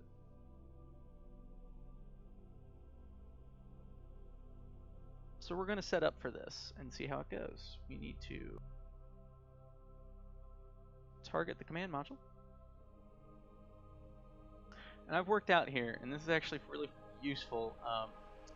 We want to take off when the straight line distance to it is 20 kilometers. And I worked that out through trial and error quite a long time ago. It works everywhere, including Kerbin. If you want to really easily rendezvous with something, and you know what altitude it's orbiting at, do your burn when your straight line distance, or do your ascent rather, start it when your straight line distance to the target is 25% further than its orbital height.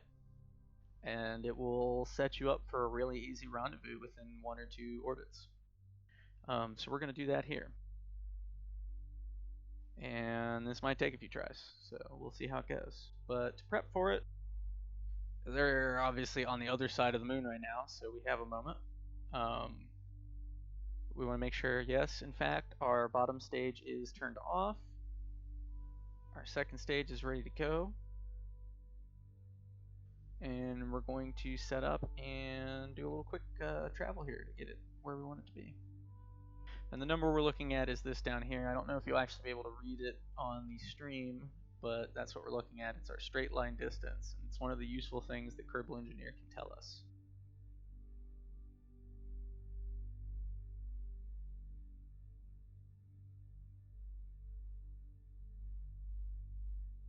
So we're getting kind of close.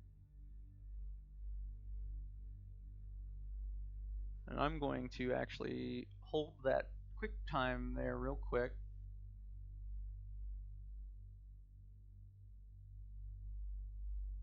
And I am going to go over my maneuver over here on my flight plan, which is off screen at the moment. Because again, this is really hard. The margin for error on this is very small. But I think we're going to be fine. Oh yeah, we're totally going to be fine. We got this. Alright. Let's get to where we want to be.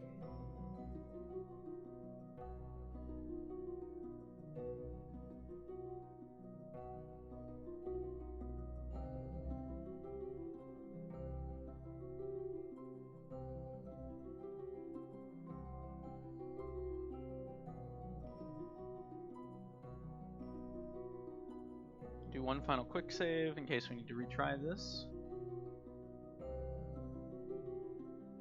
You can see it coming up over the horizon now.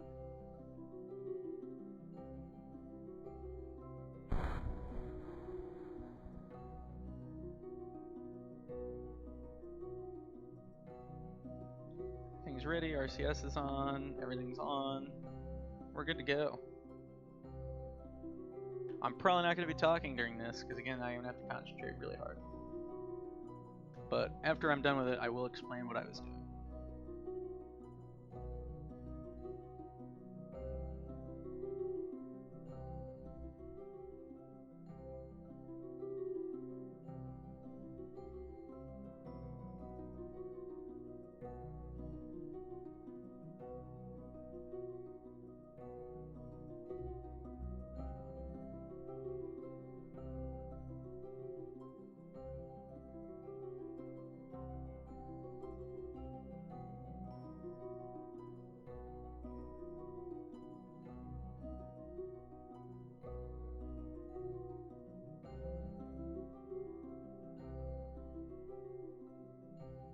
Very close now, it's 30 kilometers straight line distance. We're ascending at 20.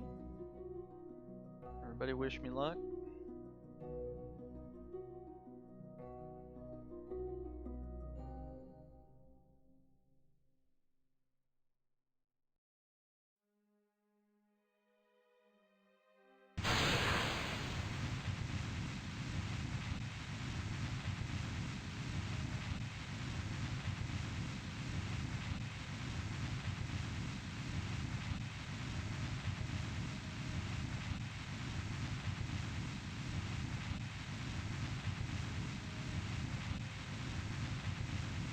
Oh, guys. Hehehehe. Clearly it is in fact 1:22 in the morning. I went backwards. That's how we get to orbit. Let's try that one more time, shall we? Let me do a little more traveling there real quick. Oh boy. Sometimes you get the nav ball and sometimes the nav ball gets you.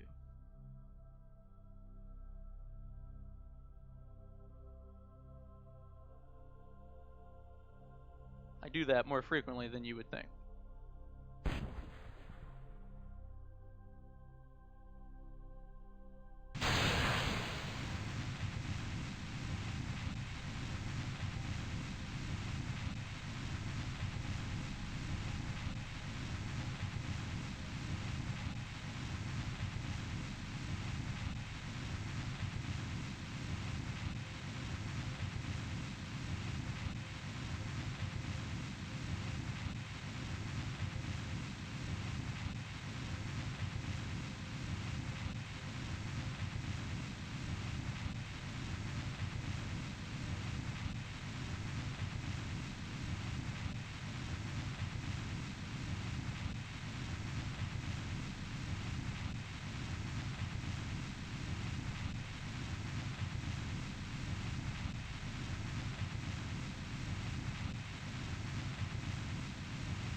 Oh my.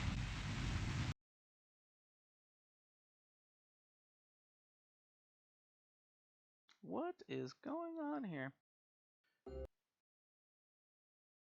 gonna try that one more time, guys. Oh, I see what I did. I forgot to spin the craft. I was looking at what should be the front of the craft and what was in fact not the front of the craft. Well, the good news is that was going perfectly, so let's do that one more time and we're totally gonna get to orbit.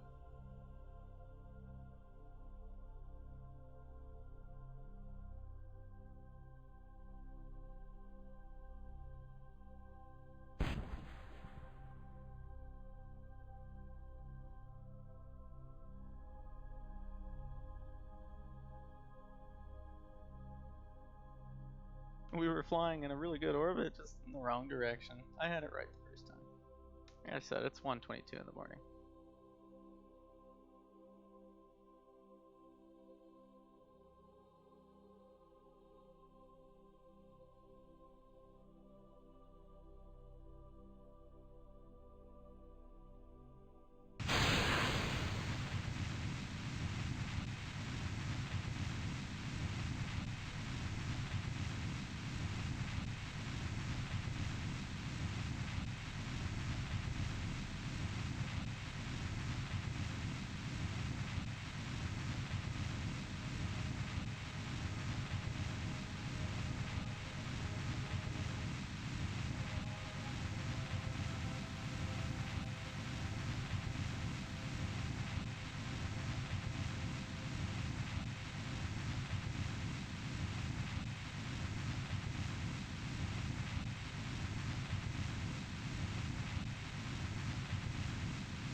gonna get tricky since I'm doing opposite input from what I'm used to. Hard mode engaged.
All right, we did it.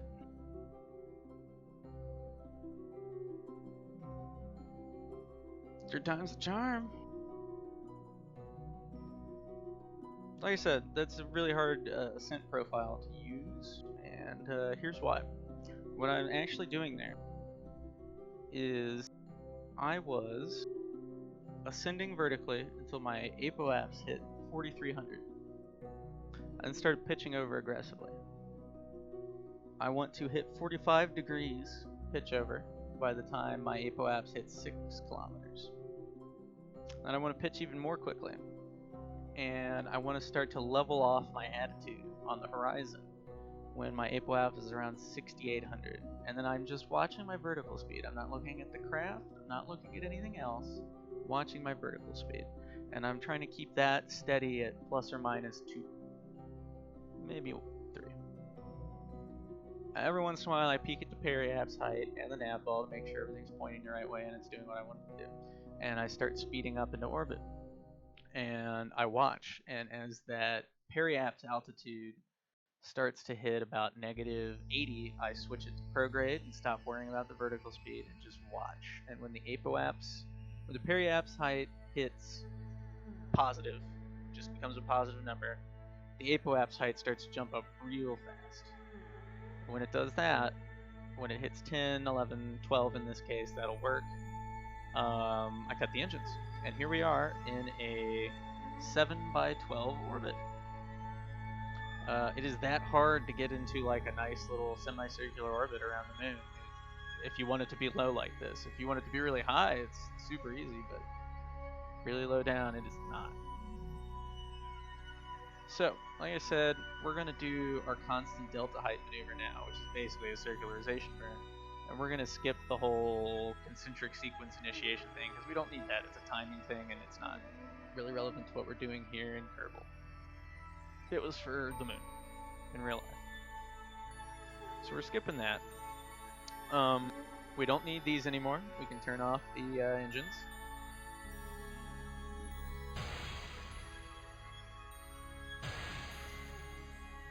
You'll notice that this is actually a 2-stage lander, and it actually kind of conforms to the same form factor as the real thing.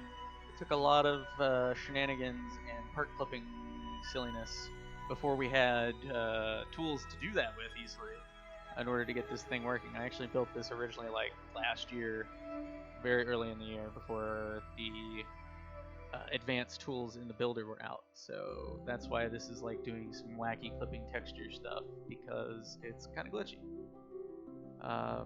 But it's a really awesome little lander, and it's actually, if I fuel it and power it up all the way, it's a really robust lander. So, what are we going to do now? Well, we're going to do our circularization burn here, and then we're going to plan our final rendezvous.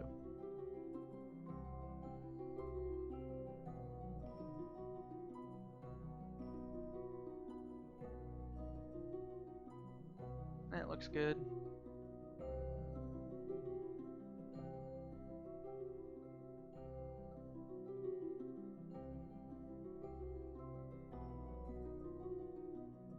That looks real good. Okay. We could also double check. We're fairly inclined to the target. And since we're so close to our ascending node, we can probably fix that fairly cheaply. So let's fix that.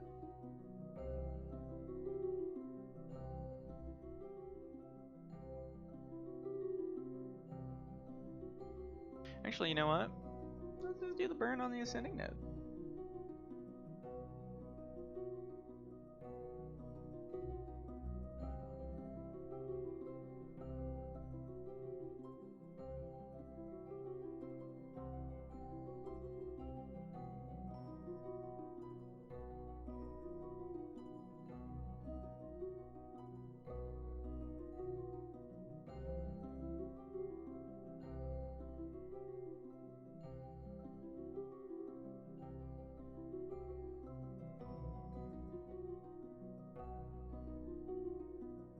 That's close enough.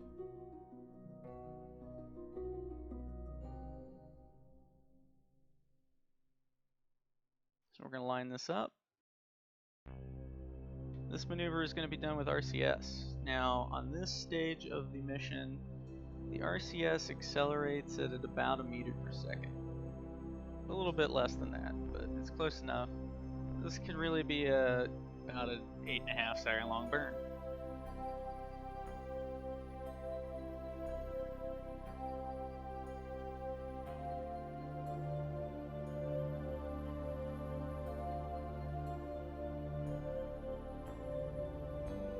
So let's do it.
Alright, we're about to do this maneuver.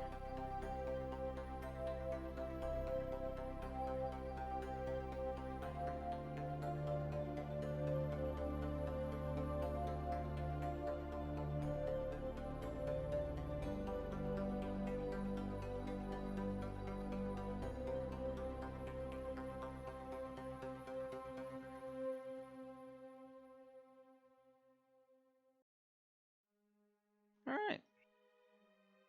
So now we need to plan our final rendezvous, and it's actually not going to be too hard.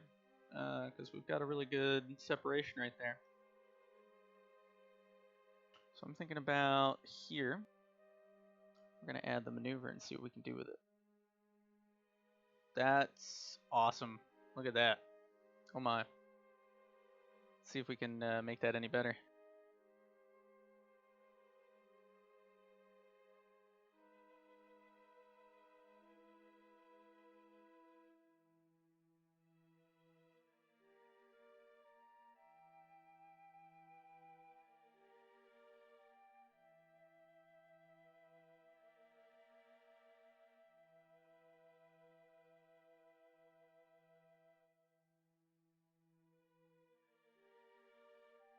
Looks like 0.7 kilometers is about as good as we're going to get. And that's pretty good. That even more or less mimics how theirs looked. Very small.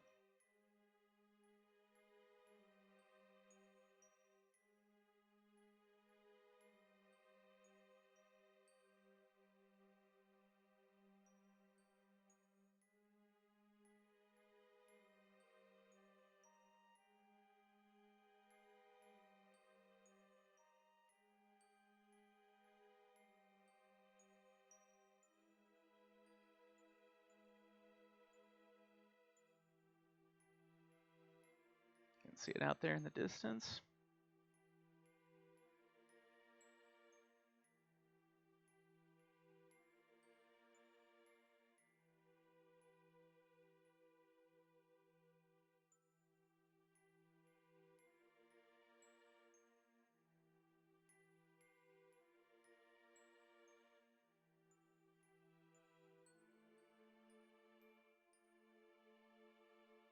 The really fun thing about that crazy hard ascent profile I flew is that it really does put you in a good place to rendezvous really easily with very minimum input. It's just taking off that way is extremely hard, and I don't know that I'd really use it for much anything other than this.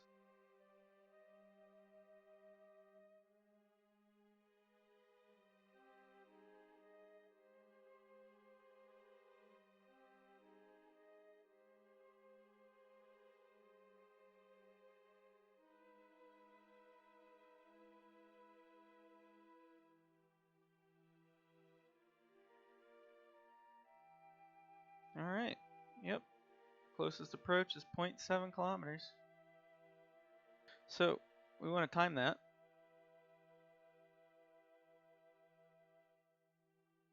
We're going to add a maneuver on it. Well, that's interesting. Okay. We'll see. I have a feeling this might be lying. Maybe. Let's see how we do.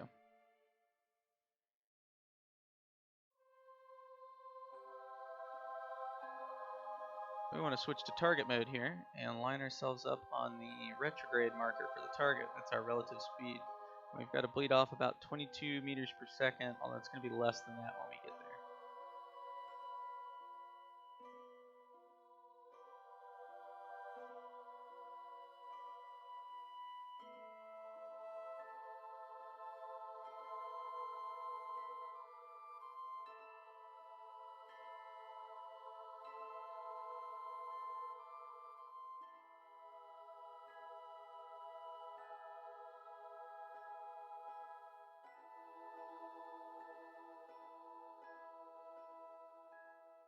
Keep an eye on this at a kind of lower time warp here, because honestly, we're already close enough that we could rendezvous with it fairly easily.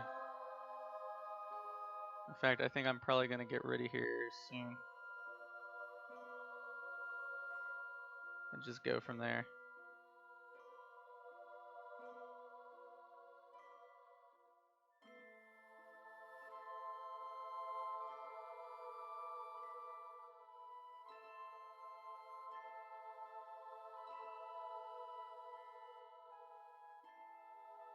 Our relative speed to the target is 1.7 meters per second. That's ridiculous. Let's see how close we get.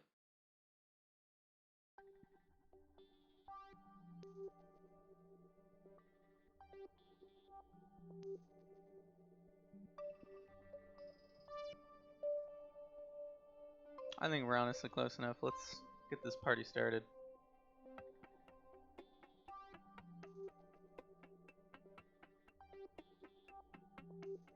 Alright, pretty much zeroed our speed out.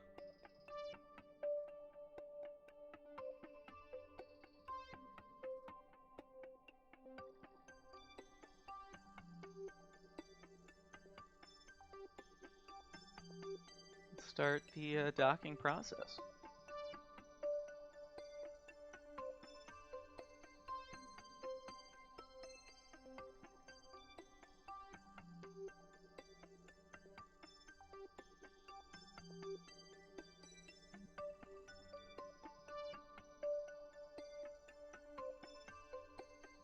A lot of people find the docking process really hard.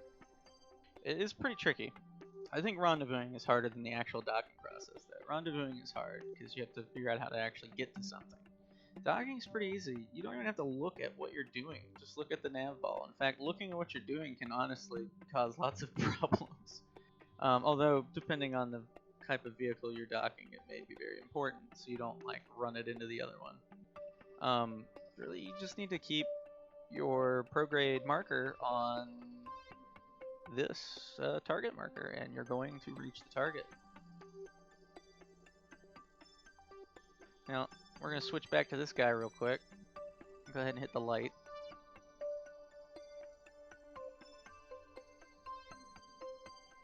And we need to find, where is he?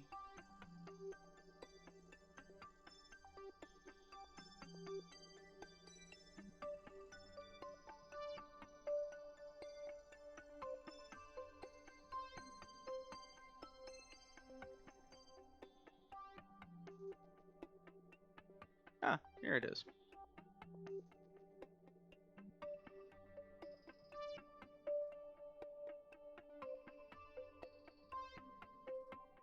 We're going to also point this one at the target.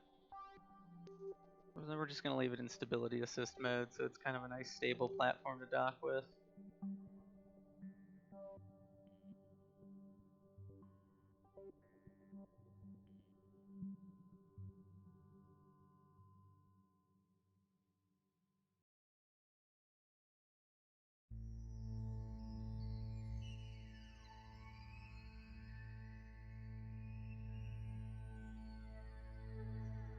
We can give this a nice little boost of speed.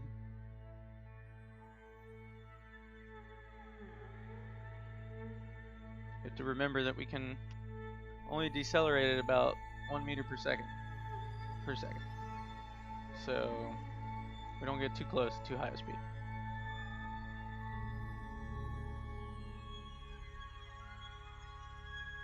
As we get closer, we're gonna have to be within probably 200 meters or so. We'll be able to target the docking port.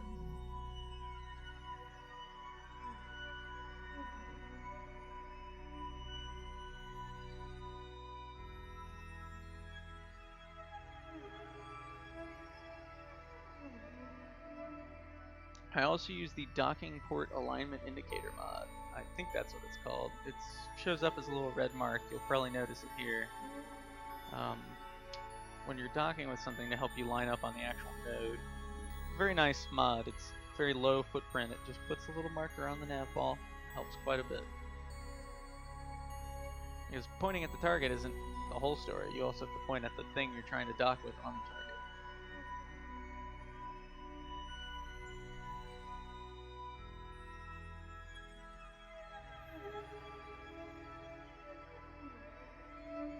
And if you're just joining us, we are currently en route to dock with the Apollo 11 spacecraft in orbit around the moon.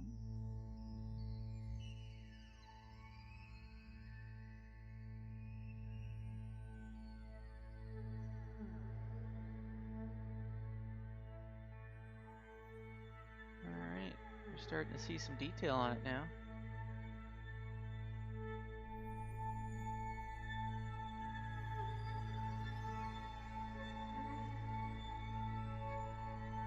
Let's slow down a bit.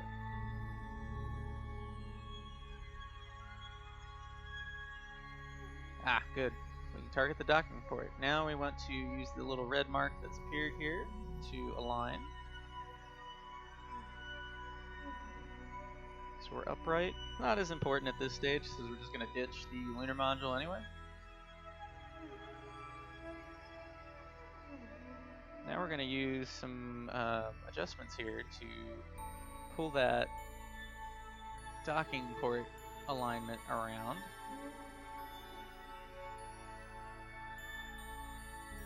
That's looking good.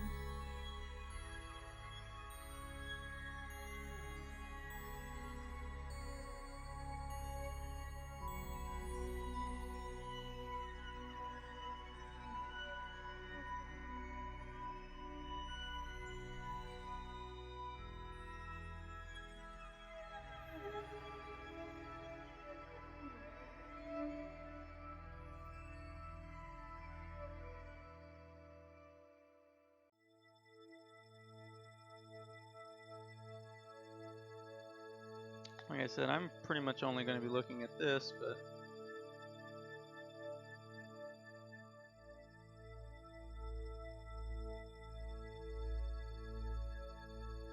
move the camera around a bit to give you guys a neat view. So we're pretty lined up. Just got to keep adjusting and trimming.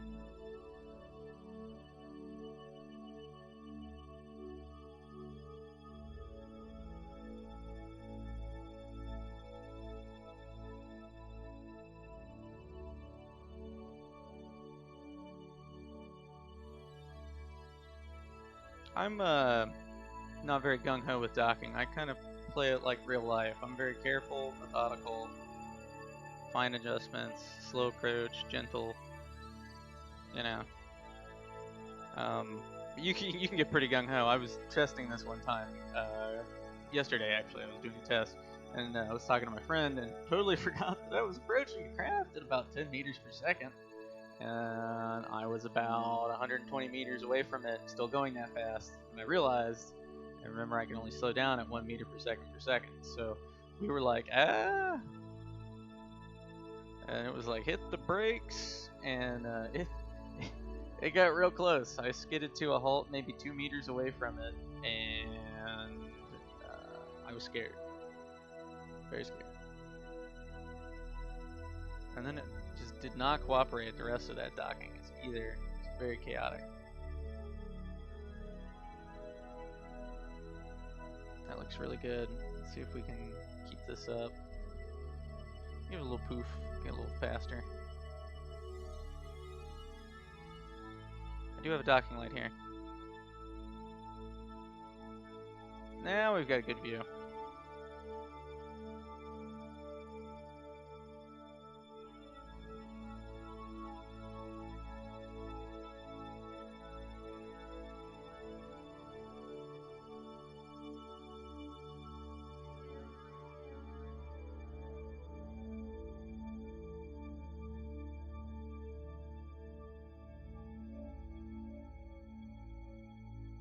Keep it slow. 0.2, 0.3 meters touch speed.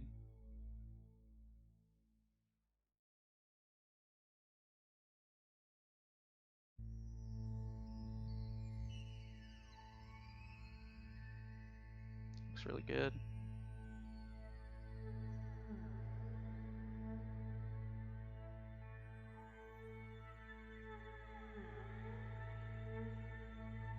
And we have contact.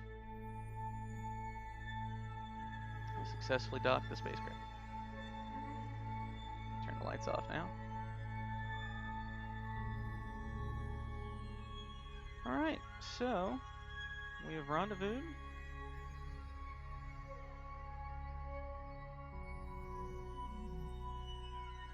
We've safely transferred the crew. Let's take a look at what we need to do to get home. We're actually, you know what? We're gonna go around one orbit, I think. Just based on where we're sitting here, I don't think there's time. We're also running into a bug that I get frequently when docking a spacecraft, where I'm gonna have to go back to the Space Center and then come back to the craft in order to get it to let me put more nodes down. It happens a lot. I don't know why.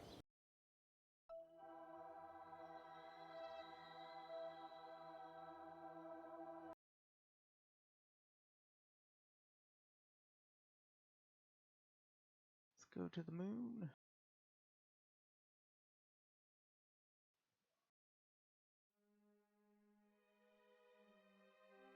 We might be able to hurry up and do this real fast.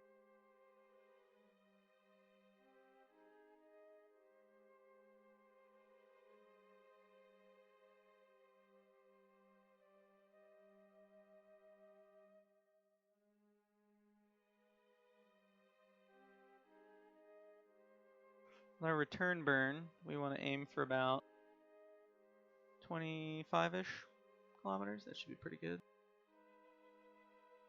Let's pause for a second. Let me do my math.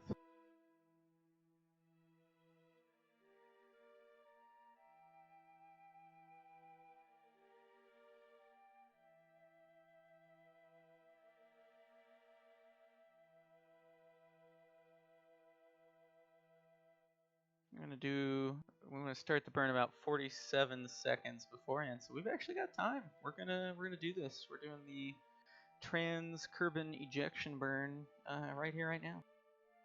So let's ditch the lunar vehicle.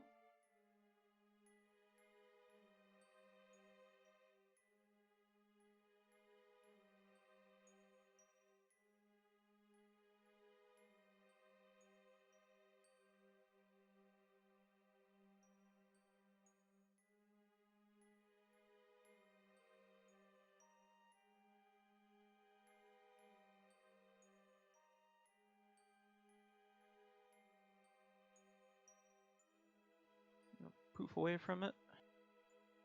We're good. Now we just line up on the maneuver and get ready to go. I think for safety's sake, I'm going to kind of move out in front of this thing.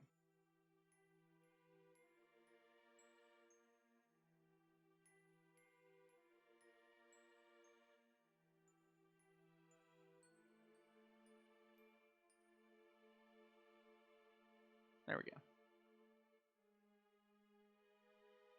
We don't want to crash into it doing the maneuver. That would be really silly.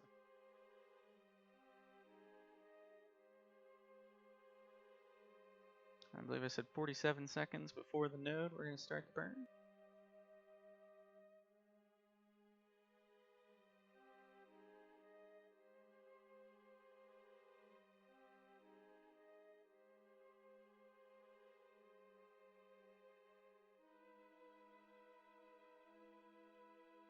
Alright, let's get ready. About to do the trans-Kerbin ejection burn.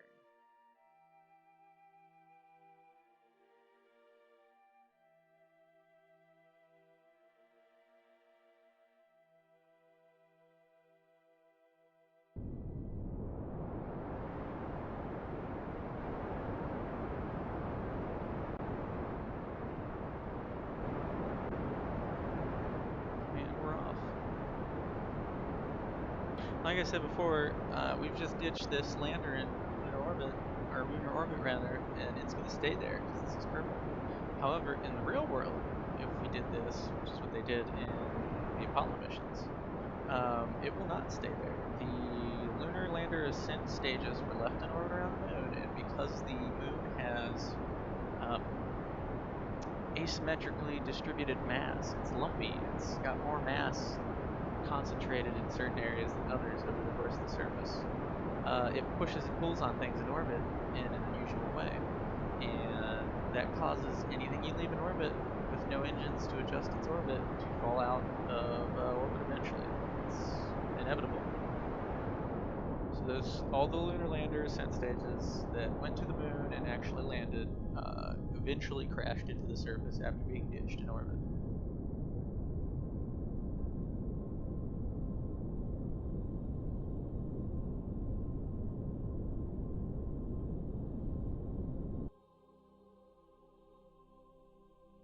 Alright, we have achieved trans-Kerbin ejection.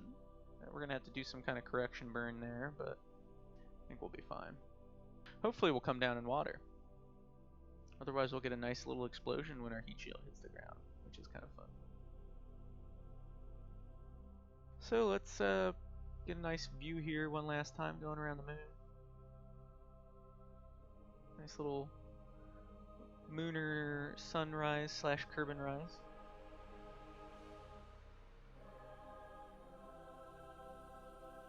Aw, yeah. Oh, actually.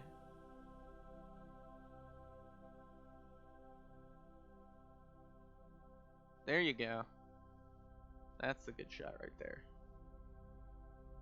From in the cockpit. Kerbin rise. So, let's do a little fast traveling. Let's warp to about the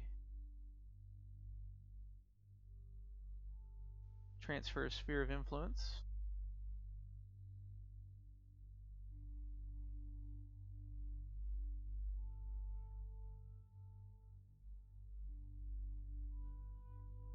The moon is actually very, very far from Kerbin, just like ours.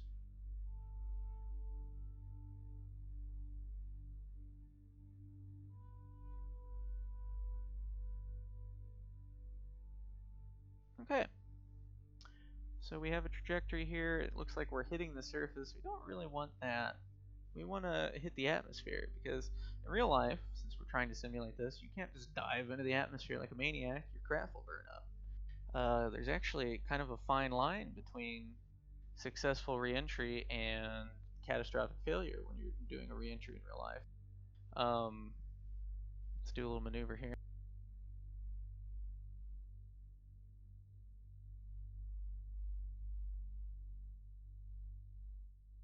As we get closer, hopefully we can get an idea of just where we're going to be as far as where we're going to land.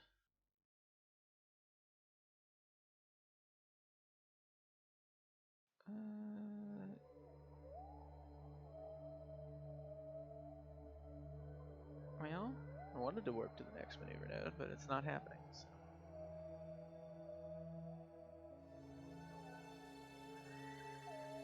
I think we're, where are we at? We're in an eclipse.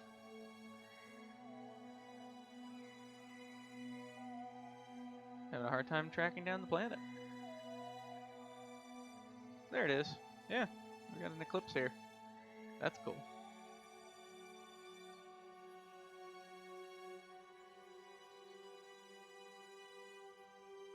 Let's adjust the attitude of the craft.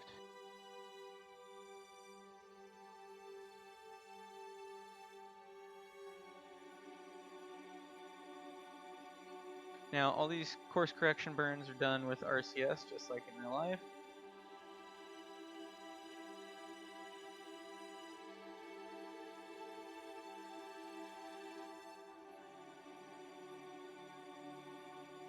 So let's go to the node.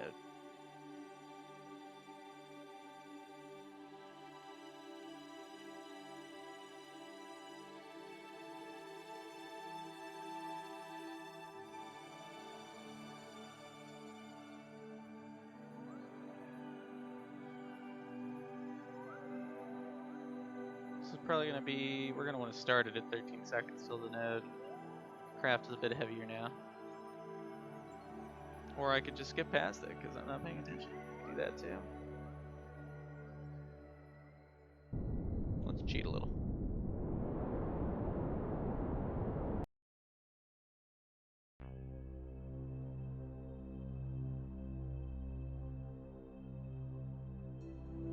Remember, in real life, a lot of these engines can't keep firing over and over and over and over and over again. They do have kind of a finite number of times they can fire that they're designed to do. And past that, there's a chance of engine failure, which would be really bad. So let's get closer to the planet and see where we're going to end up.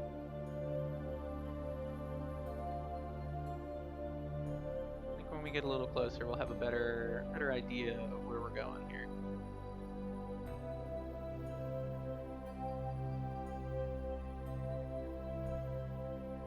It's hard to target a specific spot on the surface of Kerbin from the moon when you're doing a direct re-entry like this. But this is looking pretty swell. I think I'm gonna do a slight adjustment here.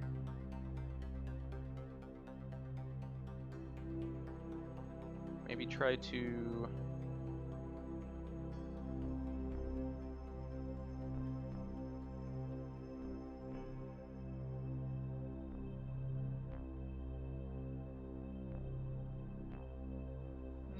you know what? No. Let's just roll with it, see where we end up. I think it'll be cool either way. Now, there's one last thing we gotta do here. If we want to match maneuvers. This was one I had a hard time figuring out about. One last picture here for you. This is the relative attitude of the command and service module when they separated the command pod for reentry. Apparently, and this is out of the flight manual for the vehicle, apparently the optimal was pointing retrograde a bit and downward towards the planet so that it could just rotate into position. So we're going to do that. So let's go back to Kerbal here in this fantastic view thanks to Scatterer and Planet Shine. Let's see where we can end up.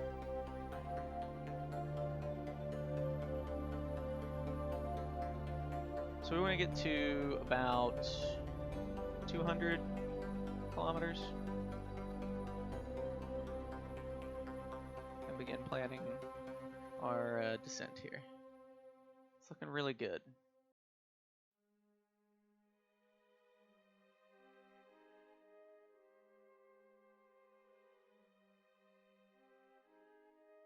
Okay.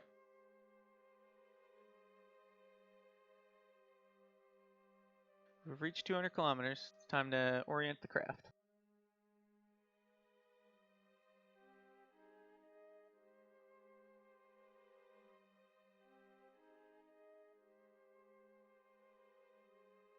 Again, we're trying to match what they did, so we are going to point it windows down, because they did the re-entry that way, at a 45-degree angle. And it looks like the high-res version of the surface just loaded in. A little pop-in like that with these mods, but that's okay. Okay, so let's quick save, and let's do this. We are going to separate the vehicle.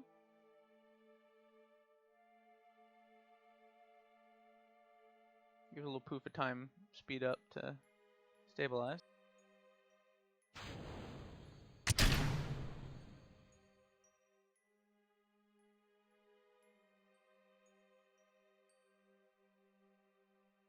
And I have designed this to use RCS only as well.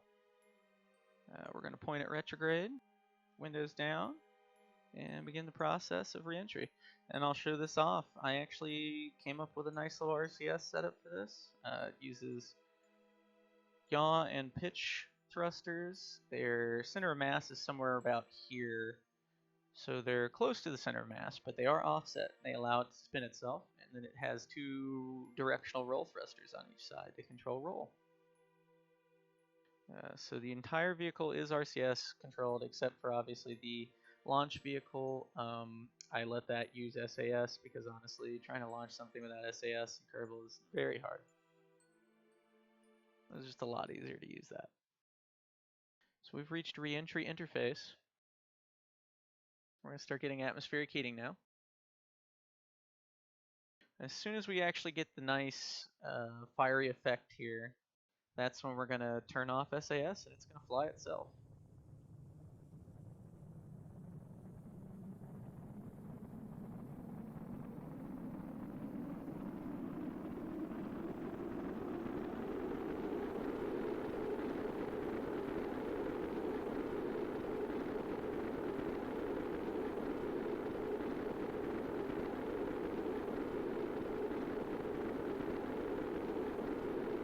Nice in the cockpit view here.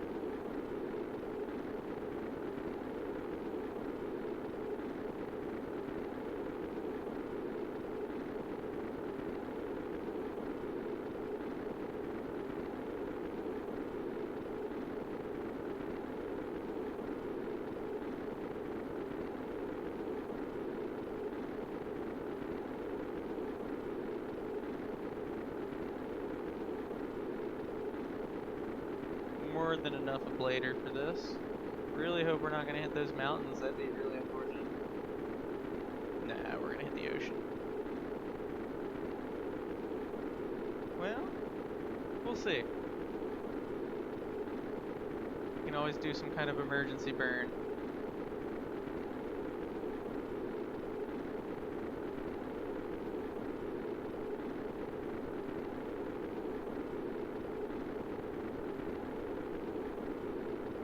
This is gonna get real silly if we hit mountains.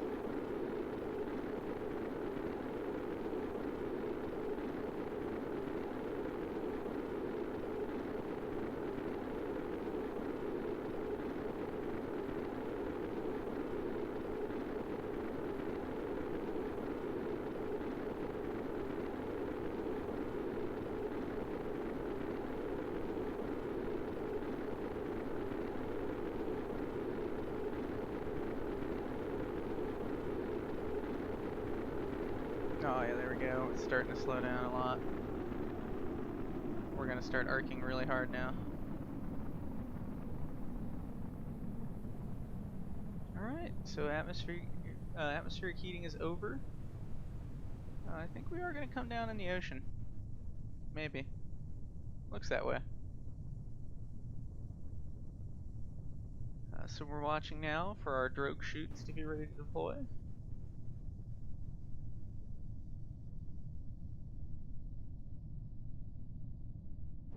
They appear to be ready to deploy.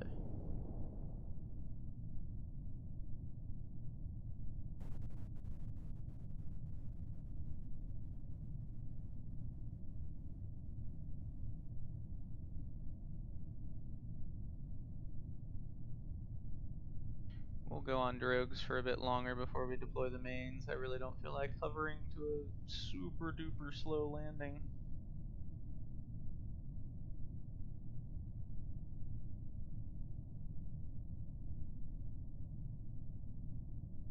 That looks good.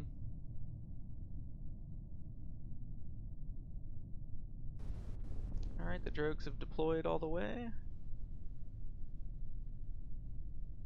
Let's go ahead and put out the mains.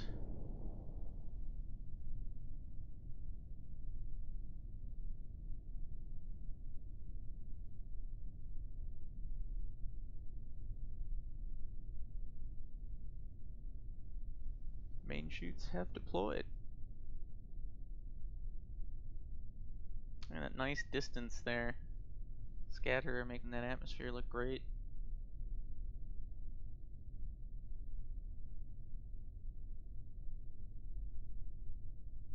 Again, the scatter is also responsible for this glorious looking water.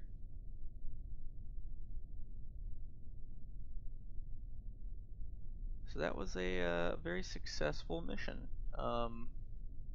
A couple of wacky quick saves there, here or there, but otherwise everything worked very well.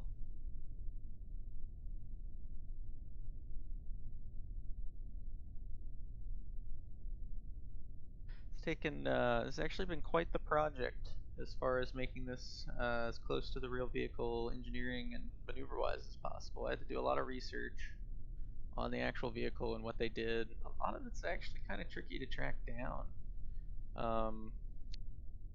And I did a lot of having to learn some fancy math. Kind of actually ended up teaching myself some engineering and orbital mechanics for this stuff in order to design this. And I think I'll probably actually do a video at some point here about some of the orbital mechanics and the spacecraft engineering math that I've learned, kind of demonstrating what does what. Probably sometime here in the next week or two, maybe. I'd like to clean up my little Excel spreadsheet I use. And we have splashdown. Successful landing of the Apollo 11 spacecraft in the seas of Kerbin. But yeah, I think I'd like to do a video here probably sometime in the not too distant future about some of the math that went into this, really. Because you can actually, if you learn how to do some of the math, not all of it's as difficult as you'd think, being rocket science and all. once you kind of figure it out the first time, and a lot of it can be really useful in Kerbal. The other thing I might try to do here sometime in the not too distant future is there was a plan for a Apollo spacecraft that would in fact lift a kind of a Skylab almost to orbit instead of the lunar lander with it, and would actually go to Venus and would have done a flyby mission with around Venus with people. And I might try to do a modified version of this with that. But that'll take a little engineering to do and a little research because there's not a whole lot of information on it because it was kind of planned and never really went anywhere. But we have brought our brave Kerbonauts home from the moon, and if we want to, we can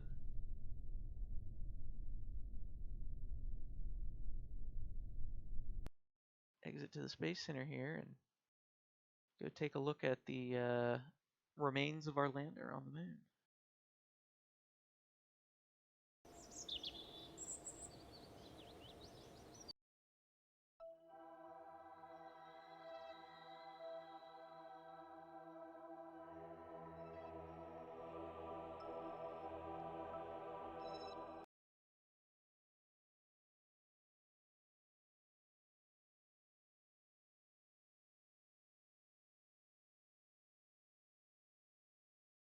Oh, it's already nighttime there.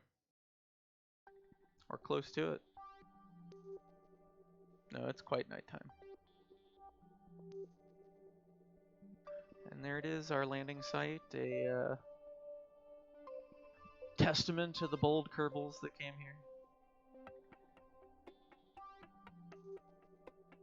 And this actually is a functional probe. If it has solar power, it can do science and transmit it back to Kerbal.